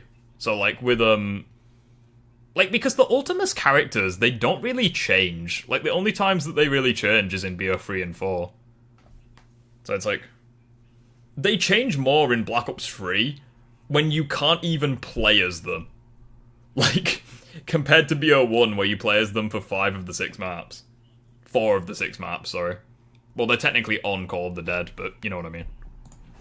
Characters, it has by far the best mechanics and BO1 has by far the best mechanics and movement. See, it was at that point where I knew for a fact he was just fanboying. Because, like, mechanics? Not really. Like, what does BO1 do different to, like, World at War and BO2? Like, they all have, like, the same mechanics, right? The only mechanic I can think of off the top of my head that wasn't in World at War that's in this game is dolphin diving. Well, yeah, but BO2 has that. The only thing that I can think of is PhD Flopper, and that's not a mechanic, that's a perk. Yeah. I don't get it. But again, best movement in the series? No. Like, BO3's slide jump, that's better. Like, Infinite Warfare, just faster. Cold War, you're like the flat... Like, how is BO1's movement better than when Cold War's, where you're literally the Flash? I don't get it. And, like, you can slide for miles. You can launch yourself off buildings. You have zip lines. You have rappel points. Like, how is Cold War's movement not the best? It has so many options available. Like, what can you do in BO1? Oh, wow, you can dive. You can sprint, like someone with arthritis. And you can occasionally teleport with the Gersh device. You have one zip line in the entire game.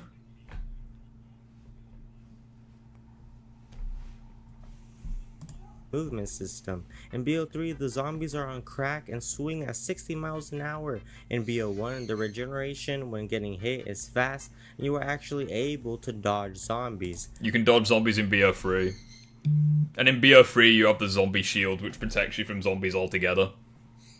So, what's the problem? You also have a perk. Like, you know, it's called Widow's Wine, where if you get hit even once, it protects you from all zombies in the area. You know, that perk. BO1 is by far the funnest experience you can have. It is by far the most boring experience. Literally. Even World at War has the sound design and the atmosphere. Black Ops 1 doesn't even have that. It has outdated graphics, slow movement, boring maps, terrible weapons, a boring roster of perks. This game literally has nothing. Like, and I'm not saying it's the worst zombies mode, far from it. I mean, it's in my bottom 5, but I mean, whoop-de-fucking do. But like, no, it's not in my bottom 5, actually. It's just outside my bottom 5. But like... And it's not even a question. But guys, I mean, I just debunked all your points, but, you know. See, it's like, look at this. Like, literally this perk roster right here just solos anything in BO1. Like... Thank you for watching, and let me know... See, it's like, literally look at this one screenshot, okay? Not this one. Look at this one screenshot. Let's look at everything that BO2 has mechanic-wise. Because he said that BO1 has the best mechanics. So, BO2, you have, like, way more perks. You have the musical discs, you have buildables, you have craftables, you have the golden shovel, allows you to dig up things around the map. You have the golden helmet, which makes you impervious to the 1,000-foot-tall robots.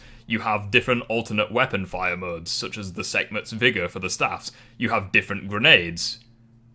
Like, literally, there is more evidence in this one screenshot to debunk his points. So it's like... Thank you for watching, and let me know down in the comments what you thought of these rankings. Oh wow, I disliked this video from when I first watched it. Interesting. You heard the mouse, I did not click anything. I left a dislike on this video ages ago. Well, that was that. What do you guys think of that? What are we rate? What are our rankings for this? Negative 30 out of 10. Let's just catch up on chat real quick. BO1 characters are fun, but they're certainly not well written. Yeah, exactly. Like, they're not developed, they're not anything. Best mechanics and movement, yeah, I know, right? I love BO1, but the knife is so glitchy, pretty much a death sentence. See, I think World at War has the worst knife, but I mean, it's not that much better in Black Ops 1, so... Also, I'm just gonna close the curtains while I... unless you're dumb, once the BO3 movement is normal to you, it's so easy to dodge zombies. Yeah, like, it literally becomes second nature to you. Like... It's like, even in, Cold War, like, where the zombies are legitimately faster than you if you don't have stamina up in the later rounds, you can still dodge them.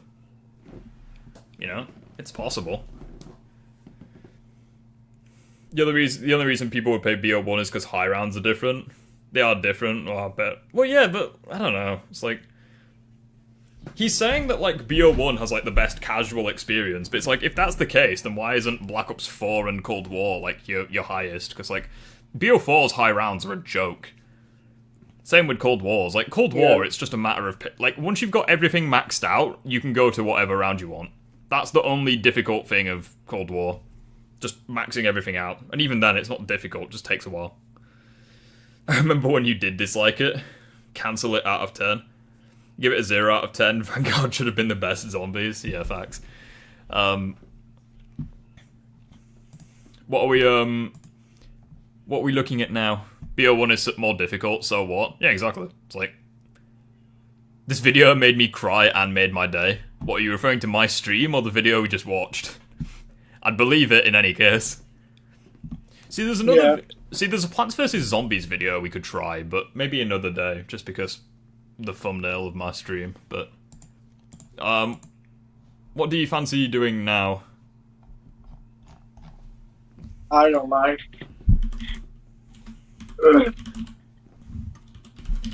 Whatever you want. I've got a proper old video we can watch. From Mr. D. Smith Plays. You ready? Yeah. It's 10 Gobblegum that are worse than Licensed Contractor. Oh, okay. See, it's interesting because I genuinely don't use most of these, so it's gonna be quite interesting. Bro, this video is not even 1080p? Wow, that's how old this video is. Holy shit. Well, it's not even 1080p. Fair enough, Mr. Patrice. What up, guys? It's Patrick here, and welcome back to... Okay, we get the point. Okay, so this is 10 Gobblegums that are worse than the one that gives you free hammers. Alright, so coming in at our number 10 spot, let's just get this one out of the way. It's the Whimsicles. I don't want to be mean here. I don't need to be rude. I could easily put this in at the number 1 spot. How many of these do you think all the Whimsicles are going to be on here? I think he's just lumping them all into the number 10 spot, so... Oh. Fair enough. The most useless Gobblegum ever. And that's the point of them. So I didn't want to go ridiculously hard on these Gobblegums. I think they're very cool. It's awesome that Treyarch actually added in just a for fun use Gobblegum. I'm a big fan of that. And obviously they are terrible, but I didn't want to go too hard on these Gobblegums because that is the point of them. Anyways, all Whimsicles are terrible, but I think we already know that. To be fair though, I do like using eye candy. Because on some maps it does brighten up the map and makes it easier to see the zombies. But, you know. Yeah. Now moving down to our number 9. Like, Kino is casual, but D-Machine and Tag to Toten are casual. Yeah, like, Tag to Toten is literally a one-window, like, strategy. D-Machine's basically the same, so... Spot, guys, this is going to be the Gobblegum Impatient, a gum that on the surface seems... Wow, Impatient this low. useful, but is actually very pointless. So how impatient works is basically what it does is while you're holding it and you bleed out, so you down and you totally die, you will spawn back into the round that you died out on the last zombie. So obviously useful in solo. You're playing with your teammates and they have one zombie left. You will then spawn in. Wait, what? Impatience useful in solo? It's literally useless in solo. What do you mean? Yeah. Well, I understand what you mean. I understand where he's going from, but yeah, do you agree with thingamajig being this low, or being on the list? Sorry. I would have it a little bit higher, but so I think impatient is one of the worst Gobblegums ever made. Like, there's no reason to use it over Arms Grace, and even then, Arms Grace isn't spectacular. So.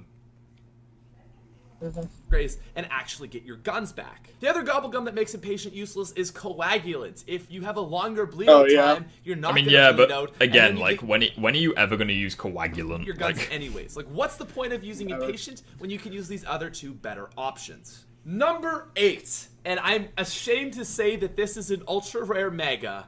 We have Secret Shopper. How Secret Shopper works is it makes it so that if you have any gun, Secret Shopper. Thoughts on that? What does that one do again? So that's the ultra rare mega. It lasts for 10 minutes and it allows you to buy ammo for any weapon from like war weapons. The drawback being that you can't do wonder weapon ammo. I was gonna say if you could do wonder weapons, then I disagree. But I mean, I still think it's better than licensed contractor because obviously, like, imagine buying dingo ammo. Yeah. Like. I mean, yeah, it's impractical. You may as well just use a cashback or an alchem, but like, I don't think it's worse than licensed contractor. I could use a max ammo Gobblegum. I could use an alchemical. I can't see any practical use. Me and the Smith players are on the same page. He literally just said what I said. Holy shit. For Secret Shopper when these other Gobblegums. And I've not watched this video in fucking years, so you can't even accuse me of is a huge waste of reading ahead. Mega, and it comes in at number 8. Number 7, board games. Okay. A Gobblegum. Yes, this is worse. 100%. Imagine licensed contractor, but it's one barricade at a time, and you get a fraction of the points. Yeah, agreed. This should honestly be number 1 because this is literally like a direct nerf of licensed contractor. Gobblegum. I mean, at least a licensed contractor gives you 200 points, but this thing is literally a dumbed down version of licensed contractor. True. Moving down to number 6, guys, we have a pick that I am very sad about. So where's about. Bored to Death gonna be? Because it's like the same kind of thing, but just different. But looking at it objectively, I had to put it on this list. It's Killing Time. What?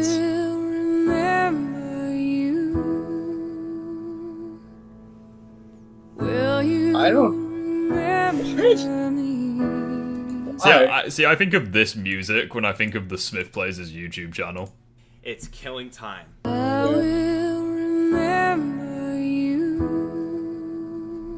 don't. Yeah. I don't agree with Killing Time being on here. Yeah, I disagree with this though. Memes aside, like Killing Time's like it's kind of like a shit In Plain Sight, but like, is it better than In Plain Sight? I can't remember. Does it last for 10 or 20 seconds?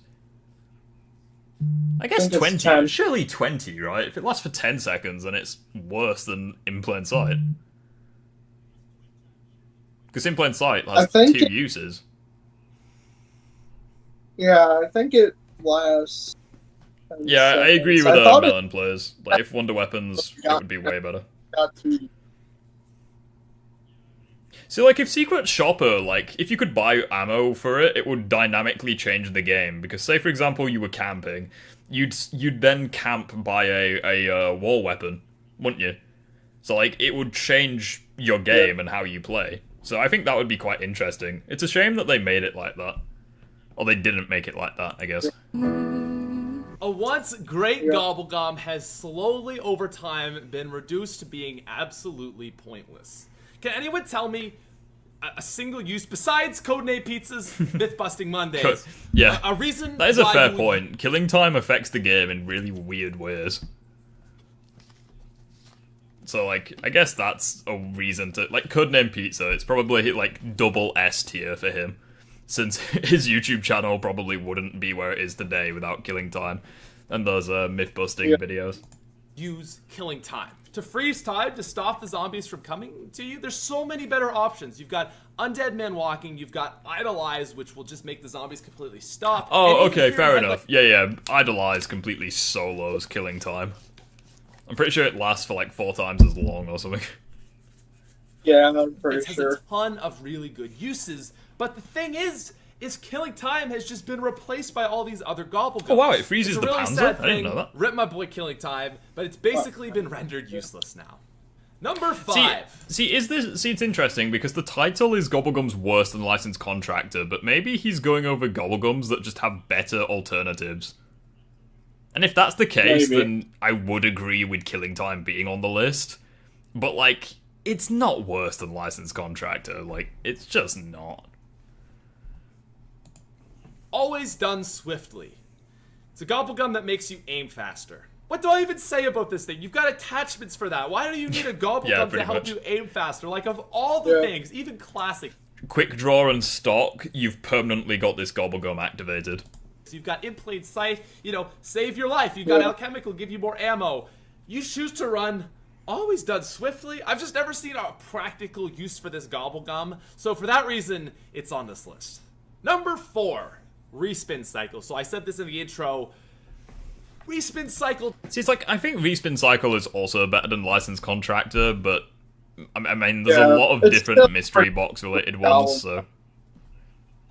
How has he spelt Respin Cycle there? Respin Cycles. Oh. Rice Krispie Cycles. Gotcha. Doesn't really have much of a use. Let's be honest, okay? With Respin Cycle, you hit the box, you don't like what you get, you go respin, and you get a new try. But here's the thing. There's a Gobblegum out there, and you're not gonna like me when I say this. It's called Immolation. It's called Raindrops. Raindrops is the best power-up Gobblegum in the game, and I kind of feel weird that I even have to say it. Like, but yeah, like, there's no point in using Respin Cycle over that. Power vac. Oh yeah, no, I'm talking about Gobblegums where they just give you power-ups, like, straight away. Like, Power Vacuum is just God mode. But, like, I'm talking about, like, the purple ones where you have to, like, manually activate them. Like, Raindrops is easily the best. Honestly, I'd probably say it's the best purple, like, Gobblegum. Maybe. I don't know. Yeah. Aside from Alchem, but that's kind of, like, different. Yeah. Imagine Secret Shopper with wonder weapons. It would be busted since it would be infinite. Yeah, true. Moving down to our number 3 spot, guys. This is going to be Unbearable. This Gobblegum is so bad, I can hardly even bear it. They named the Gobblegum after what it is. Never before have I seen such an absolutely pointless Gobblegum than Unbearable. You know what it does? Its big claim to fame as a mega Gobblegum is when you get the teddy bear in the box and you're holding the Gobblegum, it doesn't leave. But not only... How is this in the same game as Power Vacuum and Near Death Experience? I don't know. Moving down to our number 2 spot, ladies and gentlemen. See, like, Unbearable makes Respin Cycle look like Perkaholic. Like, it's ridiculous. I don't get it. And I'm pretty sure Respin Cycle was in the game at launch, whereas Unbearable came out with, like, Der Eisendrache, I think? Could be wrong. This is going to be Crawl Space. Alright, yeah, I'll agree with that one. It's only useful for, like, one thing. Like, you can just use frag grenades to create crawlers. You don't really need a Gobblegum to do that. This is my reward for playing zombies all the time. A Crawl Space. Okay, fair enough. But that's not cool. That's all I gotta say. But anyways, guys, that's my reaction whenever I get a piece of E-Citron in Garden Warfare 2. It's like, I play this game all day and you're gonna give me this fucker. Yep. Meanwhile, you got him from, like, a phenomenal character pack, I'm pretty sure. Or you got you got Cosmic Brains, didn't you? Yeah. I mean, it's not much of an improvement, but yeah, but, like, that's my first whenever I get something bad from, like, Liquid Divinium. I'm just like, I played this game all day and you're giving me this? Moving down to our number one spot, we have a Gobblegum that I completely forgot about, that this even existed. Now You See Me. Oh! This exists. The Gobblegum Now You See Me makes it so that for 10 seconds, all zombies will chase the player. Wait, is that right? Like, I honestly can't think of a use for it. I mean, in solo, it's quite literally useless, and in multiplayer, you'd be better off just throwing monkeys. Yeah. Although, in a way, this Gobblegum did inspire Frenzy Guard from, like, Cold War and Modern Warfare 3, so I guess it's good for that. But, like, the reason why Frenzy Guard is good is because it instantly fills up your armor to max, and it makes it so that you take less damage, I'm pretty sure, or, like, your health regens faster. So, like, it intentionally makes you a tank, but, like, with Now You See Me, it's just, you're willingly putting yourself in danger for no reason. Like, you may as well just throw monkeys or Arnies or whatever. Yeah. So for every solo player, it makes the zombies do exactly as they would normally do. Yeah, Furthermore, true. it's the second last Gobblegum Literally to be doesn't affect unlocked anything. before Prestige. And did I mention what it does? Okay, so it makes the zombies stop attacking every player except for one. It's basically the opposite of an in plain sight, which is good. So why would I want to do the opposite of that? The only use I can see for this Gobblegum is like a player saying, yo, I'm gonna go down, or something like that, and then it makes all the zombies go away from him and go to another player. Excuse me, There's monkey bombs, there's idle eyes, undead man walking, fear in headlights, even a killing time. Or the player that's about to go down could just use an in plain sight. This Gobblegum is just the epitome of uselessness. Its effects are pointless, and there's many better alternatives. Like, I genuinely want to know how this can be used in an effective way. Like, if you know, comment down below, because I see, like, I feel like in co-op, it still wouldn't be useful. Like, the only time where I can physically see a use for it is maybe, like, in a boss fight. But even then, like, especially in Der Eisendrache, where you've got, like, multiple panzers and shit, like, that would be a death sentence. Or maybe in, like, the Garod Krovi lockdown, so you could control the flow of the zombies, but, like, surely you could do that with, like, an in plain sight or something. Yeah. I don't know, it just... even when I'm playing Devil's Advocate, I can't find a like, this would probably be in my top 5 worst Gobblegum. Maybe top 10 at a push, but nothing above that. Yeah. Anyways, thoughts on that video? It's pretty much over. I mean, I agree with most of those. I think Killing Time is the only one I'm not really sure about. Yeah, I agree with that. Like, it's genuinely such a... I mean, it's not a fantastic Gobblegum by any means, but, like, I don't think it's, like, that bad, not even close.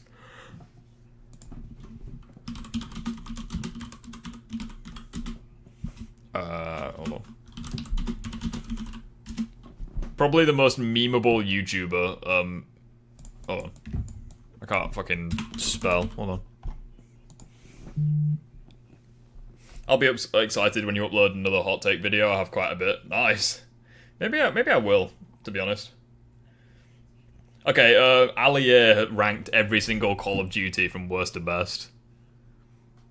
Oh, no. It is from 3 years ago, so it's not going to include Modern Warfare 3, 2, or Vanguard, but it should still be quite interesting. Oh boy, I can't wait. It has the memeable intro that we all love so much. Oh, it didn't... Alia play... Damn, Alia is still relevant. Holy shit. 1.6 million views? Yeah, because he does fucking Fortnite now. Well, yeah, that's what I mean, but, like, I know that he's, like, known for Fortnite, so... It's interesting that he's COD content still, but... Because, like, obviously with YouTube, like, it can really fuck you over if, like, you upload one thing and then you go to something else. So, like... It's interesting that it's doing as well as it is. Welcome everyone, today I'm going to be ranking every single Call of Duty game all the way from God straight down to trash, and letting you know which Call of Duties are my favourite and my least favourite. Last week here on the channel we reacted... Honestly, the only reason I wanted to watch this video is just so we could react to Alia's intro. That's the... Like, we just needed that. We need to protect his intros at all costs. single Call of Duty game ever. Some of them even I didn't know existed. You can check out that video afterwards if you want. So we've had a nice refresh of all of these Call of Duties recently. My hot take. And I'm excited to share. Like fill the chat with hot takes. So it's like I've already said one of mine, like Buried's not even in the top 20 easiest zombies maps. My opinions with you. As I've just said, it is an opinion. The whole point is we have different viewpoints of all of these Call of Duties, so please don't get offended. I put your favourite Call of Duty in the trash pile. Stick around to the end of the video as I'm going to be checking out the community rank to see how my opinions rank against everybody else that have done this. Oh, that's another video that we can try. The community ranks every COD Zombies game. That's one that I meant to check out. But really interesting. If you watch this video, and you've ever played the Call of Duty game, just my battery is like about to die on my phone. No. Do you have like your PC and stuff? You can try get your mic to work again, or your headset, or whatever it was. I'm not fucking trying to sit there for another 45 minutes trying to figure this shit out. Get a portable phone charger. You'll be right. Just plug it into the wall. Yeah, I need to. Let me know. Hit the like button. If you are new to this channel, this is my Call of Duty dedicated. No. Yeah, shit. I gotta go, dude. I'm sorry. Have a good rest of your stream. Yeah, no worries, dude. Take care. We'll skip past COD 1, 2, and 3 just because fucking... Online of OG YouTubers, Blame Truth, Excalizors, dominating people in multiplayer, and of course, the 1-minute sniper montages. That really was the thing that drew me in. I bought a PlayStation 3 with a load of games, dirt cheap off of eBay. Amazing deal, by the way. And I got into Call of Duty 4. Now, I had played a bit of World at War before that on my Wii, but we'll come to that in a second. This World is at War on the Wii? Holy shit, that sounds interesting. But you remember Black Ops 1 on the Wii? That was a very fun time. These are my top 10 zombies maps. Shaolin, Buried, 5, Mob, 9, Call of the Dead, Der Reese, Rave, The Redwoods, Shadows. Wait, no zombies in Spaceland. Interesting. Shadows and Dead of the Night. My biggest hot take is BO1 is worse than BO4, Cold War. Yeah, I'd agree with that. I actually have World at War on the Wii. How is it? I did really like COD 4, and it is a really Obviously good the game. graphics And maybe are worse, it's because but, my like... internet wasn't great back then. The multiplayer, it was really good. It was really good. I'm gonna be harsh here. I'm gonna put it in really good because I prefer Call of Duty World at War. Whoa, World at War in almost perfect. I mean, as a zombies YouTuber, no. But like, World at War above COD 4? What do you guys think of that? That seems a bit controversial. Feel of multiplayer. I love the variety in weapons, and for me, I put more time into World at War, and I preferred it. COD 4 versus World at War, obviously a big heated battle. I do think people disagree with me on that. The AUG wall may agree as well. Those are just my opinions. The videos are privated now, but I did used to snipe. Hey guys, fun fact: when I looked at which game has the most powerful weapons, I found out that the AUG and the Commando are statistically identical. Like, if you compare, like, damage, ammo, fire rate, they are statistically identical. Like, the AUG does more damage, but it has less ammo to balance it out. But, like, if you equalize, like, everything, the AUG and the Commando are equal. With a Wii remote on World at War in a clan is crazy times. I held a 2KD. That's my claim to fame. Next up, Modern Warfare 2. So much time was put into this. But also, You didn't know? Well, no, because it's BO1 weapons. Like, why would I give a shit? The AUG wallby goes crazy. Yeah, true. Here's another hot take. Grog Crovey is the second worst BO3 zombies map. I mean, it's my least favourite, so... Yeah, I'd agree with that. I think people... What is the map that you think's worse than GK? I'm guessing it's Zetsubo or Rev. This game through rose-tinted glasses. Let's not forget that the Commando glitch, care package glitch, one-man army glitch, which is like still in the game. I don't think it ever got patched. So many glitches, and I still to this day don't have an answer as to why Infinity Ward didn't patch those glitches. I swear I've asked them on some of my trips to the offices, but they didn't tell me, unfortunately. It was still an amazing multiplayer game. The camos, the nuke. It's honestly, for me, almost perfect. If only... See, that's an interesting one, because I know some people would put it in God tier. I don't know, do I agree with that? I didn't really play these older ones. I mainly got into the series with, like, BO2 and Modern Warfare 3, so... Only they went ahead. I mean, at the very least, I have a good, like, reference point, I guess, for, like, the new games. I have a hot take. Rev is the second best BO3 map. I think it's the third best. I wouldn't say it's like number 2. Patch the game, it would have been so good. Call of Duty Black Ops. I'm a huge Black Ops Treyarch fan. Oh dear, no thank you. No. Get that shit down into trash. Joking. Also, Doctor, you're welcome to join the Discord server, and if you are down to do that. I say Zet just because it's a bad map, struggles with the other BO3 maps. I mean, maybe, but... See, like, I just think BO1 is, like, I think, like, on this tier list, I would put it in really good. Like, it's okay, it's just, like, and it has zombies, it's just that, like, I wouldn't put it on almost perfect. You guys know that if you've watched any of my COD videos, and I love Black Ops. I saw most of my success in that initial growth period through Black Ops. I built up maybe a few thousand, maybe 10,000 subscribers or so up until this point, and then Black Ops with the DLC that they introduced. See, like, it's not a surprise to me that, like, Alia and stuff loves the older CODs, just because, like, their YouTube channels were, like, growing around that time. So, I can understand it. Zombies maps, multiplayer. I really enjoyed it and I loved that game. I try-harded my pants off in Black Ops 1 and it's one of the games I definitely want to... And as well, it's probably a very well-rounded COD. Like, the campaign was good, multiplayer was great. Zombies hasn't aged the best, but it is a solid mode, so like... I think BO1 is just a very solid COD. Modern Warfare 3. This game was really good. It was really good and I did play a lot of it. Chat, Modern Warfare 3 or Black Ops 1? I feel like people are going to say BO1. I do like Modern Warfare 3, though. I like the survival mode, I like Spec Ops. Not a very good side mode, especially when compared to zombies, but... I think Modern Warfare 3 just gets too much hate. I'd say for me, though, it's going to go in really good. See, like, for me on this list, I would put Modern Warfare 3 at, like, the top of good. I mean, I think it's in the right tier, just the wrong spot. Good. Hey, Blia, welcome, dude. The weapons on there, the snipers, the ACR. I covered a lot of the DLC. My channel was quite big at that period, but looking back on it, I don't think it was as strong as a lot of the other Call of Duty games. Didn't have zombies, did have Spec Ops mode. It was good fun, battling waves of enemies. Maybe I'm just saying that because I wasn't great at Yeah, like, survival was fun. Spec Ops, I didn't like as much, because it felt more like... It felt like you were playing... It felt like you were replaying, like, campaign missions. But, like, survival I really enjoyed. Wow, pretty much everyone prefers BO1. Interesting. I like BO1 more. Modern Warfare 3 I think might be the best non-Treyarch. Fair enough. So I don't think I got many Moabs. A lot of people like Fearcrads, iTempt, Benny, dropping like double, triple Moabs. Those guys would go to... I just wasn't there, unfortunately. It was a good game. This wasn't great for me. Next I can relate. I'm dog shit at multiplayer. I can highly relate. Ghosts would be your highest non-Treyarch. I think that's probably your biggest hot take. You think Ghosts is better than the entire Modern Warfare series? That is interesting.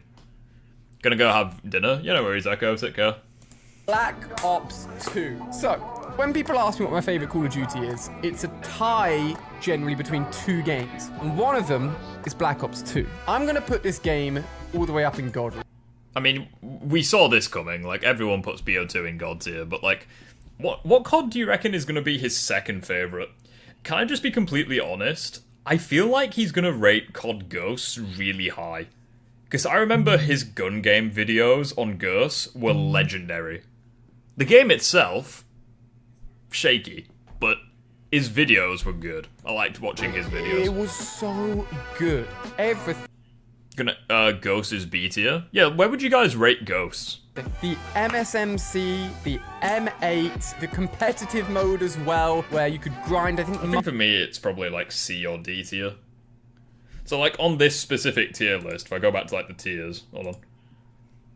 Fuck's sake. This wasn't great for me. Next up, Black. Yeah, so like on this specific tier, I'd probably put it in not bad. So like the mid tier kind of thing. Like I don't hate the game, and I don't overly like it. Like it's just average. Try to make you lag to match up with everyone else's lag. I'm not even joking you. It was horrific. I couldn't actually play Black Ops 2 for like a few weeks when it first came out. The lag compensation was so bad, but it did get fixed. Amazing game in my opinion. Call of Duty Ghosts. You know what? I actually really enjoyed this game. I love free-for-all, and I held some really good stats in the game. The storyline was really good as well. See, I think the main reason people dislike Ghosts is just because it came after Black Ops 2. Like, I feel like if COD Ghosts released after Vanguard, people would love it. I think it was just wrong place, wrong time. But it was just one of those ones that's kind of like, you know what I mean? I'm gonna put it at really good. See, like, this I disagree with. I would not say that Ghost is above Modern Warfare 3. I don't even think it belongs in that tier, to be honest. But, like, I mean, if you'd have put it on Almost Perfect, I would have disagreed with it massively. But, like, in the middle, I think that's fair. I haven't played Ghost yet. I'd recommend it. Like, Extinction's adjust decent. that later. I did enjoy Ghosts. My channel did do well during that time. I did play a lot of free-for-all, but that's all I played, really. If I remember correctly, it was just free-for-all. And I also think if you're wondering what I was doing, I was stretching. Back and played a lot of the older Call of Duty I wasn't just doing a to random keep people dance. interested, which is never a good sign. It was okay. I may put it down to not bad. I'm going to leave it there for the moment. Advanced Warfare. You know what? This is also a little bit controversial. Finding matches in Ghost is annoying. Well, yeah, it's because it's like a 10-year-old game this year.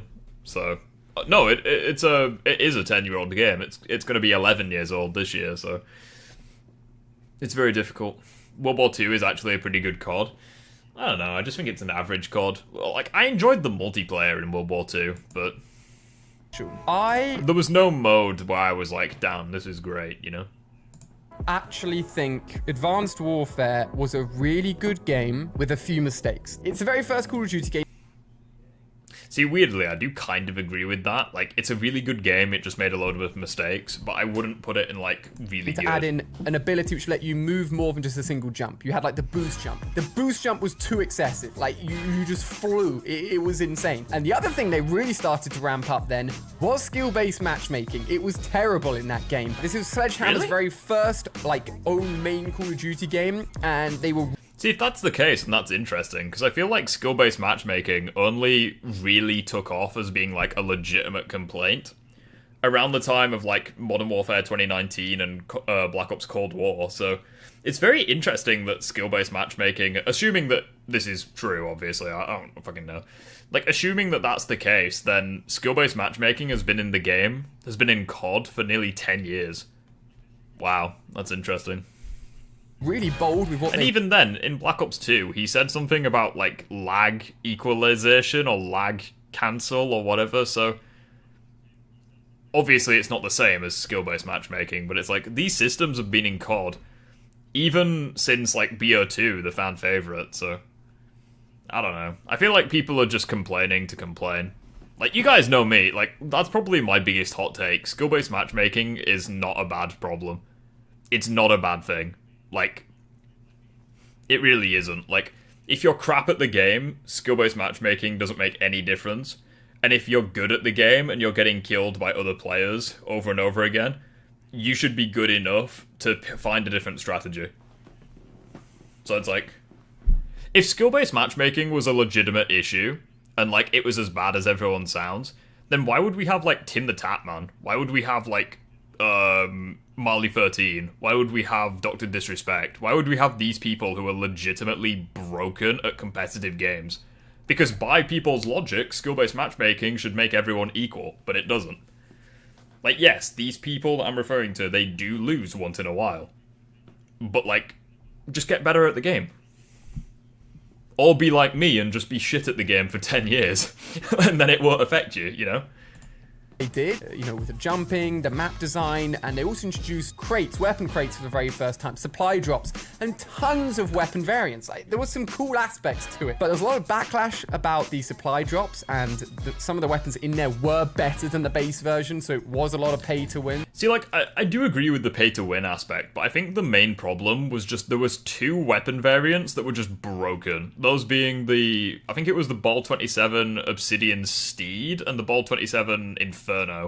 I think those 2 weapon variants were just miles better than the rest of the weapons. Like, they were like double S tier. So there was just no way. And also the base weapons weren't balanced very well. Like, you had the AK-12, the Bal 27, and the ASM-1 that was, like, broken. And the others were just kind of eh. And then the skill-based matchmaking just ruined multiplayer for me. The end of the game, I know a few people that bought like accounts that have been reverse boosted, have really bad stats. They said it was so fun because the game's good, it's fast, it's exciting. And when you're against people a little bit worse than you, it just feels even better. Obviously, skill-based matchmaking is a controversial point. I'm gonna put it there because I actually did think it had the potential to be really good. It's definitely gonna go to... I'll catch up with chat. People disliked skill-based matchmaking taking priority over ping, but people actively began to hate skill-based matchmaking starting with the new Modern Warfare 4 and the disbanding law. Oh, okay. Well, either way, it's like it was still there. Like, the way people are acting, it's as though skill-based matchmaking, like, only started with MW19, you know? Like, that's the way people portray it, but it's like, no. Like, these systems have been in COD for years. It's just people haven't noticed. Or they complain about other stuff and it just gets left to one side. Unironically, COD World War II, one of my favourite campaigns. I cannot agree with that, but if you like it, you like it. The only time I don't like skill-based matchmaking is when it cranks to the max amount, makes me sweat every game. I mean, yeah, I guess. See, like, I think Black Ops 2 did it best when they had, like, the casual mode and then they had, like, ranked play. Or, like, BO1 had, like, wager matches. I think that was probably the best, because, like, you knew what you were getting yourself into.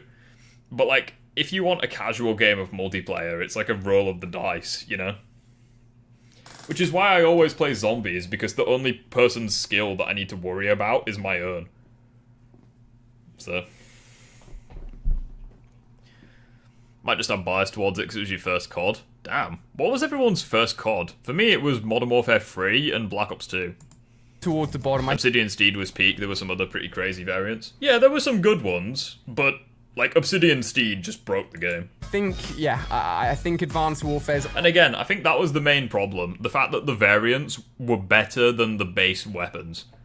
Like, objectively better. Like, more damage, more everything. So it's like, the game was pay to win in some regards. On the verge of being not bad, it's a close one. Call of Duty Black Ops 3. I'd say, everything being considered, from zombies to multiplayer, I think it's this COD that actually had a really poor campaign. See, it's interesting when I see people rank Black Ops 3 because, like, the multiplayer was great, the zombies was the best it's ever been, but the campaign wasn't very good. So it's always interesting to see where people put it. Usually it's like C, B, or A when you factor, like, everything across the board. But we'll see. And just, I didn't like it very much. I didn't think it stood up to a lot of the other CODs. Everything else, though, it was just unreal. My best... Okay, then. So this answers the question we had earlier. Which COD does Alia like the most? Well, it's between BO2 and BO3. Honestly, like, considering I only ever play zombies, I would kind of agree with this. But, like, the campaign in BO3 was shit. Like, it just wasn't good, so... I don't know how I agree with this. At the time, the Call of Duty YouTuber was during Black Ops 3. Obviously, not all my opinions are just based on how well my views are doing, but it's often a good example. If your views are doing well, I'm loving it and everyone else is loving it. The DLC weapons, yes, they were locked behind you spending a lot of money to get them, but whenever I streamed that, everyone got hyped, everyone got excited. We had some crazy See, like, I think this game did it... So, like, you can debate which system was worse, because, like, Advanced Warfare was pay to win, but, like, this game, it was like... If you want, the new weapons weren't necessarily better than the old weapons, but it was just more so like a cool thing. Like, you wanted to try out, like, the melee weapons or stuff, it's, like, tough. You had to, like, buy loads of money and just hope the game gave you it, you know? Which I don't really like that system. I think Black Ops 4 did it really well, where they just introduced new... like, BO4 and Cold War did it really well, where, like, they introduced new weapons, but you unlocked them by doing challenges. Especially in Cold War, because you could either do the multiplayer challenge or the zombies challenge to unlock the weapons. I thought that was quite interesting. Things we've got melee weapons, DLC weapons. And that's how I would do it if I was designing a game. Zombies was incredible. I didn't get if I had to lock the weapons, I would make it so that you had to do a challenge to unlock them. In zombies in that game as I wish I had done, but I think Claire and I were dating at that point. It was quite early stages, and I genuinely felt really good at Black Ops 3. I felt like the game and me, we just merged together so well. Again, I did default to a lot of free-for-all, a lot of TDM, but I dropped, like, nuked out, several nuked outs, some by accident, nuked out 30-0 in free-for-all, just... See, one thing as well that I really like about BO3 is just how beautiful it is. It's probably the most beautiful Call of Duty, if I'm honest. Like, looking at this gameplay, it's like I'm looking at Sunset Overdrive. And that is a game that I do kind of want to play, because it's great. I didn't even realise it was on PC, to be fair. I thought Sunset Overdrive was an Xbox exclusive, but I guess not. Yeah, sometimes I just want a casual match, not a sweat lord. Yeah, so it's like, nowadays, it's like, what do I think is more casual? Dark Souls or modern day COD lobbies?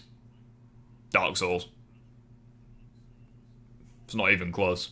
Yeah, like, Dark Souls is legitimately more casual. For me, at least. I also had BO1 on the Wii at the time, but I played World War 2 more. The first one played was World at War. My first one getting into online with split screen was BO2 during Ghost's life cycle. Ghost not far behind. Interesting. See, it's again, it's just really, I'm so sorry, I'm tired. It's really useful, it's really interesting learning where people started, because it's like, one of the main strengths of Call of Duty, I think, is just how old it is as a franchise. So, like, people got into it with, like, it's literally like a bus, you know? People got on at the bus station, people got off at bus stops, people got on bus stops. So it's just such an interesting franchise in that regard. Kind of like Sonic and Mario, where, like, people get into... I mean, I guess you could say the same with, like, every video game franchise, but it's like... You have games like, trying to think of a good example. It's like, you have some games like God of War 2018, where it's like, most people got into God of War through that game. Like, obviously you had some people who enjoyed the original trilogy, but like God of War 2018 and God of War Ragnarok, those are like the fan favorites, if you like. Same with Spider-Man PS4, like loads of people got into that game, and they probably never played like Edge of Time or Web of Shadows, you know? So you just have certain games within a franchise where they were, like Black Ops 2, good example. Like BO2 probably attracted so many more people than any other COD game. Voice broke. If you ever played Red Dead Redemption 1 or 2, they might be my favourite shooters. I've not, no. I've heard that they're good. I'm just not a fan of Grand Theft Auto, so that kind of turned me off Rockstar games, but maybe I'll try it at some point. BO3 is A tier for me since the campaign sucks. See, like, obviously in terms of zombies, it's like double S tier, but like, yeah, I'd probably say A tier overall, because I did enjoy the multiplayer. And Nightmares isn't too bad either. I mean, yeah, it's just the BO3 campaign, but with zombies, but given that I hated the characters in the campaign, I preferred Nightmares to the actual campaign. BO4 didn't have unlock challenges, it was IW. Yeah, I meant Cold War. I said Black Ops 4 at first, because, like, it introduced new weapons, but then I remembered, yeah, that you unlock them a different way. So I was thinking of Cold War, where, like, you unlock them either by doing zombies challenges or multiplayer challenges. When I said BO4, I was referring to, like, just introducing new weapons, you know, which I suppose most CODs do. The only COD that didn't introduce new weapons was... Because, like, BO2 had the Peacekeeper. Obviously, IW did, BO3 did. I think it's honestly just Ghosts that didn't introduce any new weapons. Maybe I'm wrong. World War 2 might not have. I don't know. I don't know what point I'm making anyways. Gun kills. I absolutely loved it. Doesn't matter. Game that has ever come out for Call of Duty, in my opinion. But we've got a lot more to discuss. Infinite Warfare, I think it's going to have to go down there. Infinity Ward, please. Activision Call of Duty. See, like, people say that, like, IW's multiplayer was bad, but, like, the campaign was pretty good, and, like, the zombies... I don't know, zombies was kind of average. Like, you had... like, the mode itself was great, but you just had some really bad maps on it, so, like... I don't know. I think IW I'd maybe put in, like, B tier. Because, like, the movement's still really good. It's just not as good as BO3, in my opinion, for, like, the multiplayer. These are opinions. I love you guys for what you've done with the Call of Duty series, but Infinite Warfare was the lowest point of my channel. I actually almost quit around that time. I think Pokemon Go came out around that time, which saved me. I posted a lot on my second channel and kept me sane. But there were two CODs I almost quit making YouTube videos altogether. I don't think I ever said this. Infinite Warfare and Call of Duty World War II. It just didn't, they didn't feel like great games. No one seemed that interested. For me, Infinite Warfare just felt, it didn't feel like a AAA game, honestly. It felt rushed. The guns and the game looked... See, it's quite interesting when you hear YouTubers talk about this, and I can say it because I am one. well, you can say it as well. It's like, most of the times where YouTubers talk about their personal feelings, usually their channels die. I don't get why. Like, it's such a weird thing, and I mean, obviously some people do it. Like, people, like, do crazy shit and then blame it on mental health. Kind of like what Mini Lad did, where, like, he, you know, sexualized what happened. You know, he sexualized people that he shouldn't have. And he kind of just blamed it all on mental health and kind of stuff. And in fairness, if you watched his recent videos, there probably was an element of truth to that, because he just sounds mentally unhinged, bless him. But, like, it's just a shame that, like, it's always interesting watching people like Alia and, like, Lex and whoever, like, PewDiePie and whatever, talk about quitting YouTube. Wildcat as well was a recent one I watched. Because it's like, I feel like people look at YouTubers and they think they're like gods, but at the end of the day, we're just people. Like, you know, you have like mental health struggles every now and then.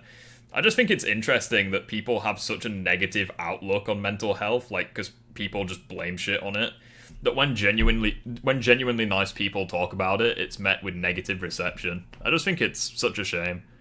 So it's interesting how, like, years later he's talking about it, because you can bet your ass he wouldn't have talked about it at the time, you know?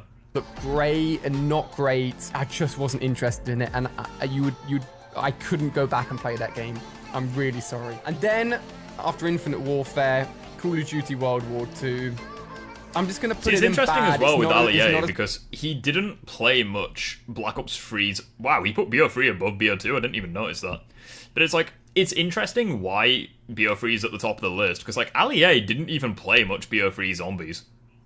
Like, he didn't. Barely uploaded it, barely played it. So it's like, it's interesting why this is above BO2, when, like, arguably the best element from that game, he didn't even play. So that's very... Fuck off, AVG, I'm so sick of this. Shush. You've notified me so many times today and I still don't care. As bad as Infinite Warfare. Personally, it was fun, there was some really cool... Oh wow, wait, where did you put it? I need to pay attention. I'm just gonna put it in... World War II in really bad. I'd put it in not bad. Because, like, it's just the most average COD game. Like, there's no reason to play this over World at War. Aside from maybe the Zombies mode, because I like the Final Reich. I don't know, like, World War II is just kind of like an average COD for me. Like, it had some good Zombies maps, it had some bad ones. Campaign was pretty mid, and same with the multiplayer, so... I just remember hating the World War II kill streaks. Like, they just weren't all that interesting. Like, I like Black Ops 2, where you had, like, the Warthog, which literally sounded like it sounded like a sonic boom when, like, the Warthog flew across the map and just dropped bombs on people. But it's like, what do you have with World War II? It's like, oh, you can call in AI soldiers to fight for you? It's like, bro, feck off. If I wanted to do that, I'd play on bots. I'd play with bots in custom matches. People were tired of jetpacks, wanted normal vanilla CODs. When World War II was released, the opposite happened. If the views were better, then Alia probably would have liked World War II better. In fact, they made a Molotov... Yeah, they literally made a Molotov cocktail a kill streak. Bad. It's not as bad as Infinite Warfare. Personally, it was fun. There was some really cool, like the hub they had where you could all get in with your mates and like open supply drops together with your friends. Also, I'm pretty sure they nerfed UAV in this game. They made it so that, like, it requires 5 kills for a UAV, and, like, if you're playing on Domination, it requires, like, 10 kills for a UAV. So, like, you're talking, like, a Blackbird's worth of kills just for some radar. It's like, I don't get that. Because it has, like, the scoring system, so, like, obviously you get reduced score in objective-based modes, so... My dear. Hey, Echo, how you doing, buddy? What did you have for food? They implemented some cool things, but I just think the game fell short. Again, skill-based matchmaking, it just felt like too much of an old COD. It didn't feel modernized enough. I know, obviously, it was based in an older sort of age, but regardless of that, it just didn't feel like a modern-day Call of Duty, which leaves us with 2 more. Call of Duty Black Ops 4 and the current Modern Warfare, and we'll also talk about Warzone. No Cold War either. Tempted to put it up there, but I didn't play it enough. I feel like I'd be very biased to put it up the top as well. I'm gonna put it almost perfect for the moment. BO4 in almost perfect. Chat, what do you have to say to that? Now, I didn't play much zombies in this game. I didn't really post much of this game. It was when Fortnite was really into its big boom. But despite that, I did post, you know, quite a few Black Ops 4 videos every now and then on my main channel. I posted some gun game, posted some multiplayer, and I also posted a fair few Blackout. I really enjoyed Blackout. Now, multiplayer, you had a lot more health and nice... It's like, no wonder my hair's a mess. It's because I keep fucking playing with it. Clear health bar above someone's health. I prefer... To be fair, BO4's multiplayer was sick. I enjoyed it, yeah. I just preferred BO3's. Like, I don't know, like, I didn't enjoy the systems in BO4. Like, the operator system just wasn't very good. I hated that one character that could just EMP the entire your entire team. Like, that one character can go fuck herself. But, like, other than that, like, I didn't really dislike this mode. I don't trust anything that comes out of Alia. I mean, I like a few of his videos, what can I say? Like, I mean, yeah, he turned to the dark side and, you know, went over to Fortnite, but, like, he's back. He's Vader. Quite literally Vader at the end of Return of the Jedi. I think BO4 as a whole is low A tier. BO4 is my favorite top 5 overall experience. So, like, I think BO4 is, like, the zombies was great, but not my favorite. The multiplayer was good, but not the best. And then you had Blackout, which was just disappointing. And I don't really like BR Battle Royales anyway, so, like, I think BO4 overall would probably be, like, B tier? Like, high B tier for me? Because, like, Blackout's just not my thing. Prefer a longer time to kill. I think it means there's more skill involved, and if you're more accurate, you can always turn on someone and take them down. It's like, chat, I barely ever play battle royales because they're just not my thing. Like, I don't like that kind of formula, especially when you get hackers, because the entire point of the game mode is to be the last one standing. You get hackers into the game, it immediately defeats the point of the game altogether. But it's like, I think Blackout is one of the worst battle royales I've ever played. Like, I've played PUBG, I've played a little bit of Fortnite, admittedly, and I've played... No, I haven't played Fortnite. What did I play? It was PUBG, Fuck, what was the other one? Might be DayZ, but that's not really a battle royale. And I played Apex, and I think Apex is... I didn't play Warzone, like, but I think BO4 is one of the worst battle royales. Like, if I was to pick a battle royale and play it right now, it would be Apex. Like, I just like Apex Legends, but again, like, you'd barely ever see me playing it, you know? Vader's not very good at shooting. I like that aspect of I'm it. just not a Zombies, I said, didn't get person. too involved in. Blackout was one of those things, and I swear I tweeted out that it should have been free to play, and people roasted me for it. But hey, look at Warzone now, free to play, booming. Anyway, Blackout was so fun. Alia with a base take. We'd finish our videos or finish work. We'd jump on. I'd play on my massive 65-inch TV downstairs. Shout out LG for making a 65-inch TV with no input lag. It felt amazing, looked amazing. And we went on, I think, a 7 or 8 game win streak. Shout out Josh, Elam, Benny. See, it's like as well, BO4 was like the first like online-only Call of Duty, wasn't it? Like pretty much everything you needed. And I'm pretty sure it was one of the only online-only CODs. Because like you can't really do... The only mode that you can really do is zombies, right? Unless you're prepared to play against bots in multiplayer. So, like, I feel like Black Ops 4 is, like, the only Call of Duty that will legitimately die. Because it's got, like, no campaign. Which is a shame, but it is what it is. That's not to say that the game was bad. I think it's great, but, like, without the campaign, BO4 is... probably the campaign that would live the least. Trio in squads, we went on like a 7 or 8 win streak in Blackout. You know what I mean. Genuinely think if it had been free to play, it would have been even bigger, even better. Stop stroking I your don't know hair, what the player base is like anymore, but if you're wanting a different Blackout experience and you like the Call of Duty games, I would recommend picking up Black Ops 4 just to play Blackout. It's really good. The only reason I'm not placing it in Godly is probably the memories. Like, none of my friends... So, like, on this list, I would probably put World at War to the back. Obviously, if I was to, like, keep the tiers the same, like, I would put World at War in really good. But, like, if I was to keep the tiers the same, I would put World at War to the back. So it's World at War, then BO4, then BO... Yeah, I'd probably do that. And that would probably be my locked-in order. But, like... So, like, World at War above those games, I just don't see it. friends were really playing COD at that time. Whereas back here, I would jump on all the time and play and put days and days into it. And it's just a sign of different times. I still liked it though. Modern Warfare. I'm gonna be honest with you. Can I just be completely honest? I think Modern Warfare 2019 is not a good game. I think the only reason people like it is because Warzone. Like, the campaign, I didn't enjoy. Multiplayer, again, like, this is when skill-based matchmaking became, like, a big fucking deal in the community. The only maps that I played were Shoot House and Shipment. That was it. Like, I did not like the new maps. So, like, whenever I played this game, I would be on Shipment 24/7 or Shoot House 24/7. And only those maps. Like, not like, I enjoyed the gunplay, and I enjoyed the movement, but the rest of the game was just not fun. I really liked the new gun customizations, though, where you could customize, like, every individual aspect of your gun. Not everyone, obviously, but, like, you could customize, like, the scope, the grip, the barrel, the stock, the magazine. I really enjoyed that. And I had quite a lot of fun making some really OP and some really bizarre combinations. Like making an SMG that was like a mile long, or making like a snub-nose LMG, or making a shotgun that could one-shot across the entire map. Like, there was a lot of fun things you could do in this game, but like the game itself just wasn't that great.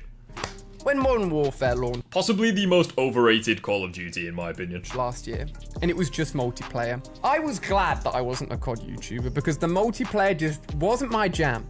Wasn't my jam. You know, Infinity Ward, me, we just kind of miss each other sometimes, but... See, it's a shame as well, because I really aren't that big of a fan of Battlefield. Like, it's, like, the maps are just, like, I really like the vehicles and destructible environments, like, it's cool, but, like, Battlefield isn't really my thing. Like, I've always preferred COD to Battlefield. So, like, I was really disappointed when Ground War just wasn't that good. Because I was like, okay, like, Battlefield, like, objectives, but with COD gameplay and streaks, this seems like it would be my thing. And it just wasn't, you know? I was just so disappointed by that. I was like, if there was one thing that could get me to enjoy Battlefield, kind of the formula, it would be Ground War, but it just wasn't. Warzone came out. Now, if Modern Warfare and Warzone were separate, I'd rank them differently. I'm just gonna take this as... Thank you. Yes, I mean, it wouldn't change. Like, I think Warzone would probably be, like, I just don't like Battle Royales, so, like, Warzone would be, like, bottom tier. But, like, if you could rank, I feel like everyone should rank the games separately, to be honest. Because it's like, Modern Warfare 2019 stopped getting updates. Warzone hasn't. So for me, at least, they're two separate games. As a Warzone experience, because that is how you play the game at the moment. Multiplayer, not too keen. Campaign, still haven't played, apologies.